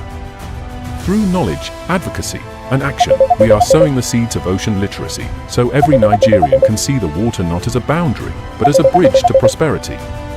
All I want to do is to simply lead a blue awakening in Nigeria, to help my country prosper by water. On this World Maritime Day, Nigeria joins the world to say, our ocean. Our obligation. Our opportunity. Together, let us awaken to the power of the blue. Together, let us prosper by water.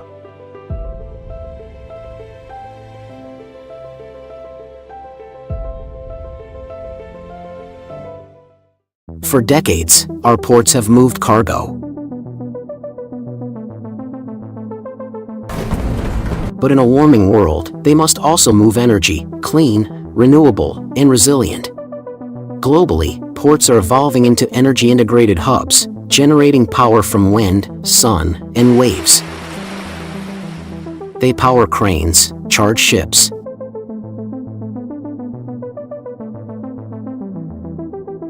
and supply nearby towns.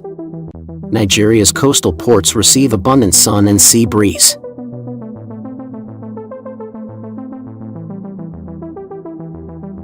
With the right infrastructure, they could become mini power plants, fueling industry, commerce, and communities. Early progress is visible.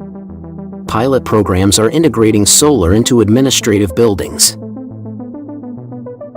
Hybrid cranes are reducing diesel use.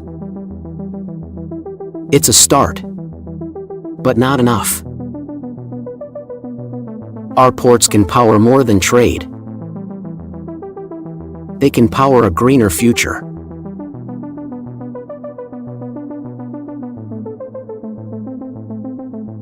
The blueprint exists. The momentum is building. Let's light the way.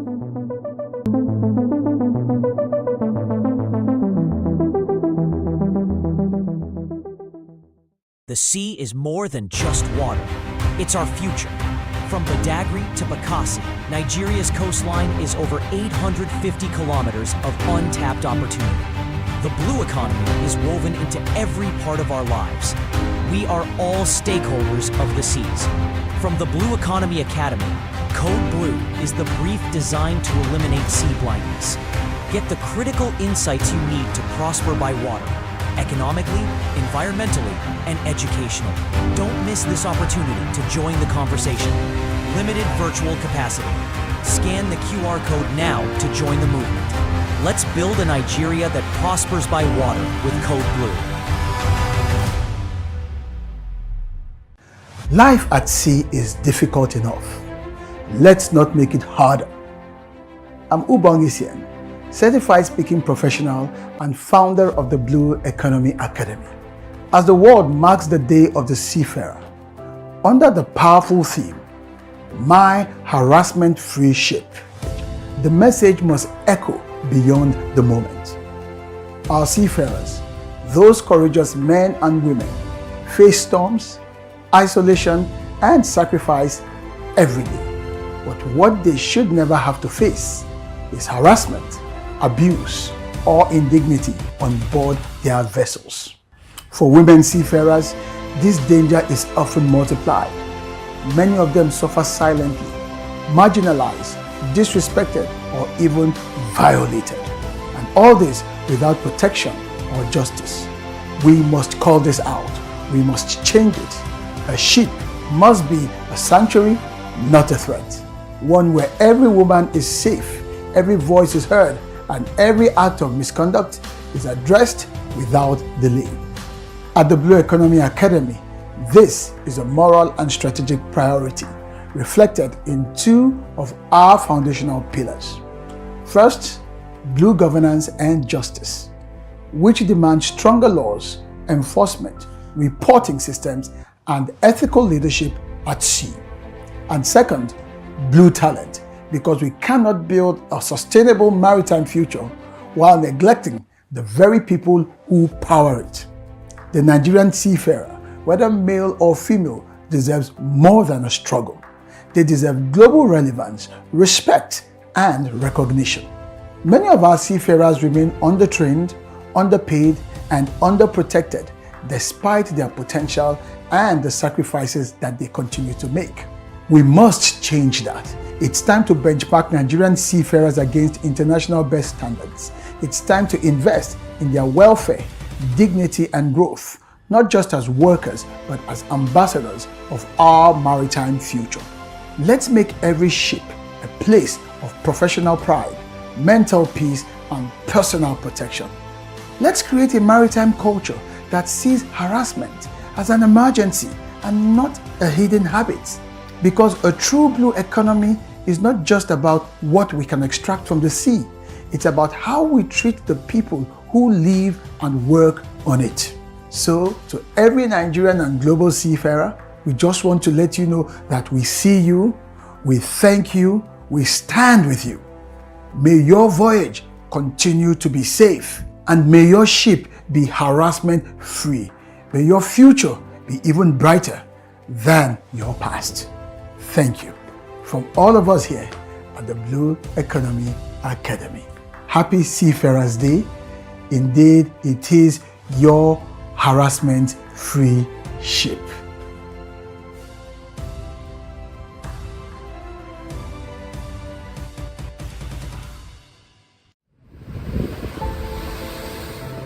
In the vast, often treacherous waters of ambition and opportunity, nations seek a guiding light.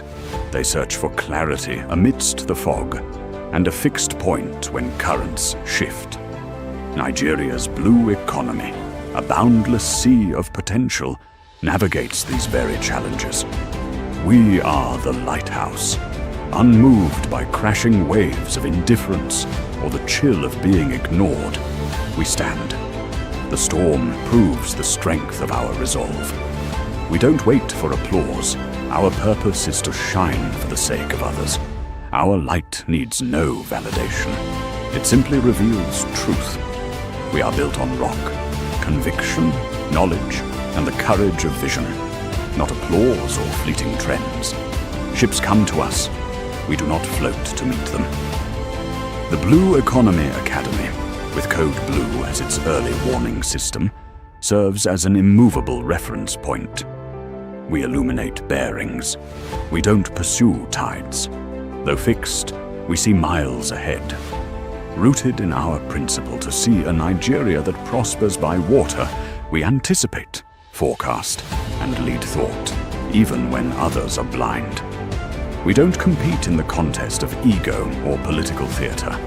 We are the voice of caution, the eye of foresight. Our clarity is most needed when theirs is most absent. We are always on, even when unseen. Consistency is our character revealed in darkness. Our solitude is not failure. It is insulation for illumination. Long after voyages are forgotten, they remember the light that kept them safe. The Blue Economy Academy and Code. Blue are not moments, they are markers. Your legacy must not change. We are the lighthouse. We need no fleet. We chart no course. But all who journey shall look to us. We will stand. We will shine. And we will not be moved.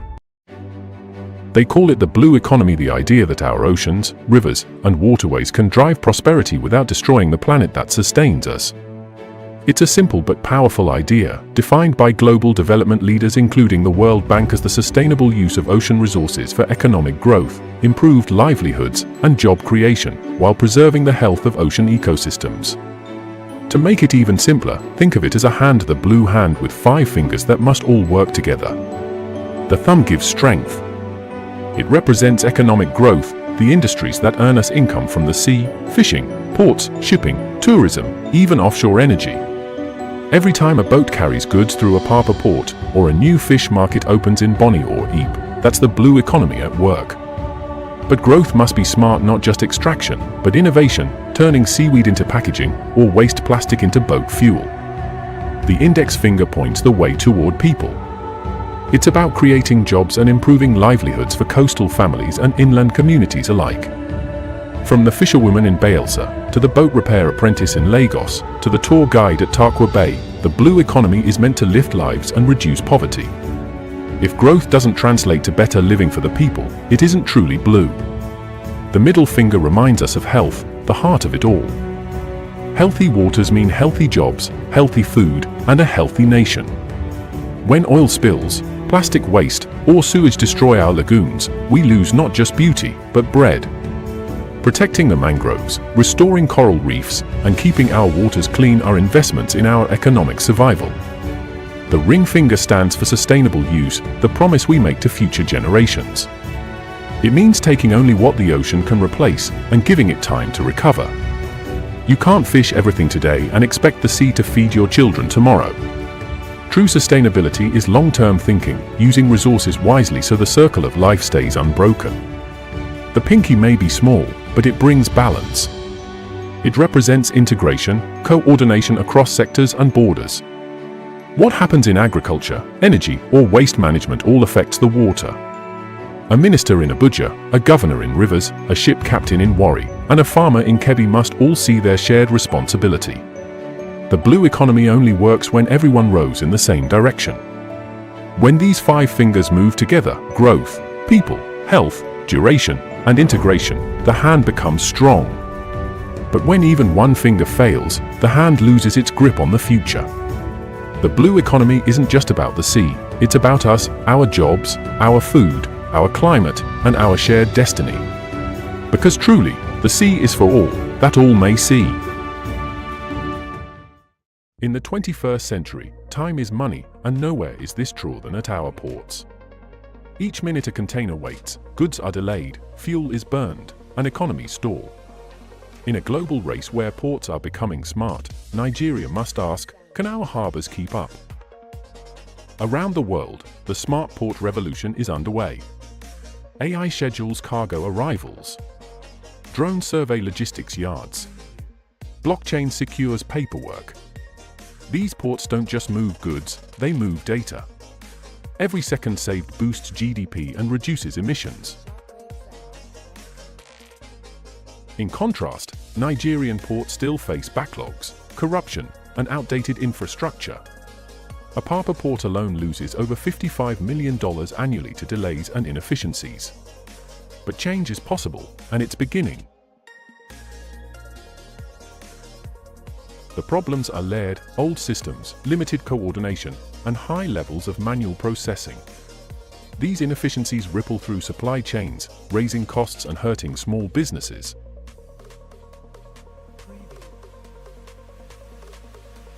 But the consequences stretch beyond the docks. Congestion clogs entire city arteries. Perishable goods spoil. Investors think twice. In today's connected world, an outdated port can cost a nation its future. Fortunately, Nigeria is embracing innovation. New initiatives like the Port Community System, PCs, aim to digitize the entire logistics chain, from vessel arrival notices to cargo clearance. Across Lagos and Calabar, young innovators are crafting apps to reduce turnaround times. Female leaders at the Nigerian Ports Authority are championing reforms. Biometric verification and automated gates are replacing handwritten logs. AI is now being tested to simulate vessel scheduling, while machine learning helps predict cargo flow patterns and optimize resource allocation. These tools aren't science fiction, they're policy solutions waiting to be scaled. But smart ports need smart people. From apprentices to terminal managers, the workforce must evolve. Training in digital logistics, cybersecurity, and AI will be as critical as cranes and forklifts. It's not about replacing jobs, it's about upgrading them. A digital future must be inclusive, offering roles in data analysis, IT maintenance, and automation control for Nigeria's growing youth population. The question is no longer if Nigeria can build smart ports, but whether we can build them fast enough. As global trade evolves, our future is docked at the shoreline. It's time to plug in, train up, and sail ahead. Join us on this journey. Because the smarter the port, the stronger the nation.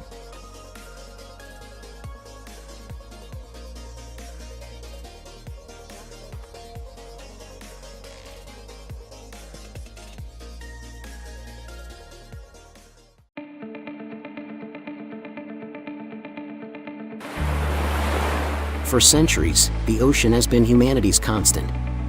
It's the lifeblood of our planet, a source of endless beauty, and the engine of global trade.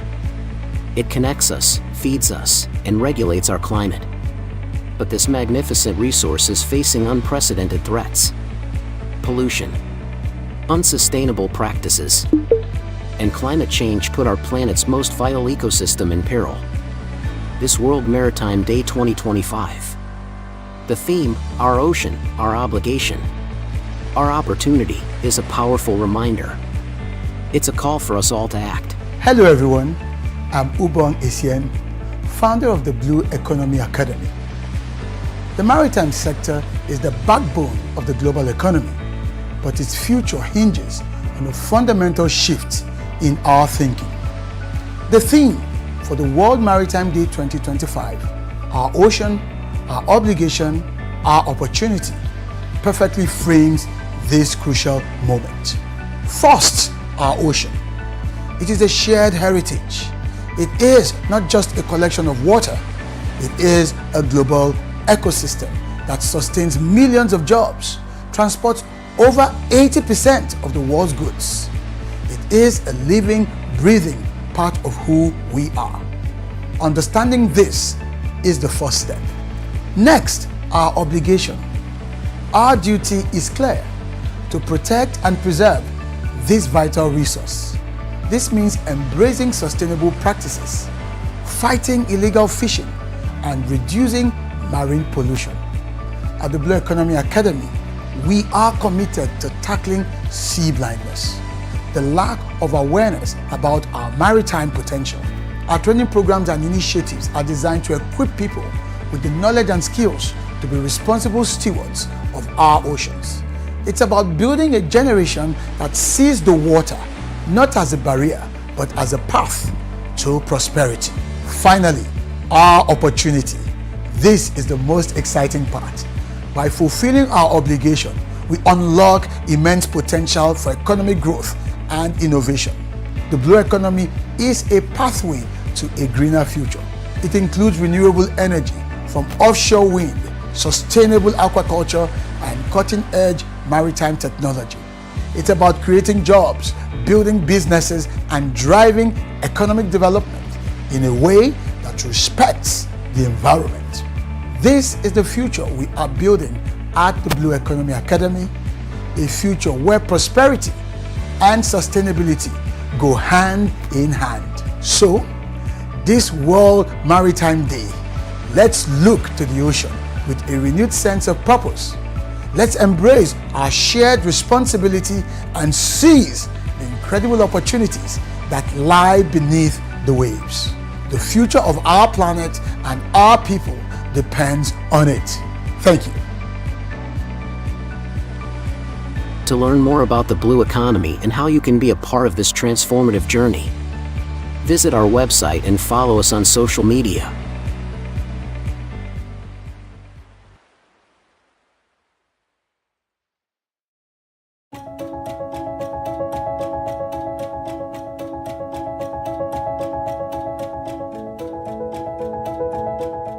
Life began in the ocean. And perhaps, so will its healing.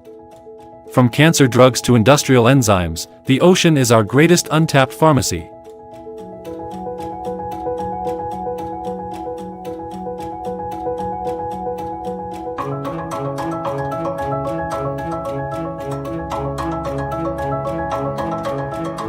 Marine biotechnology uses ocean organisms to develop medicine,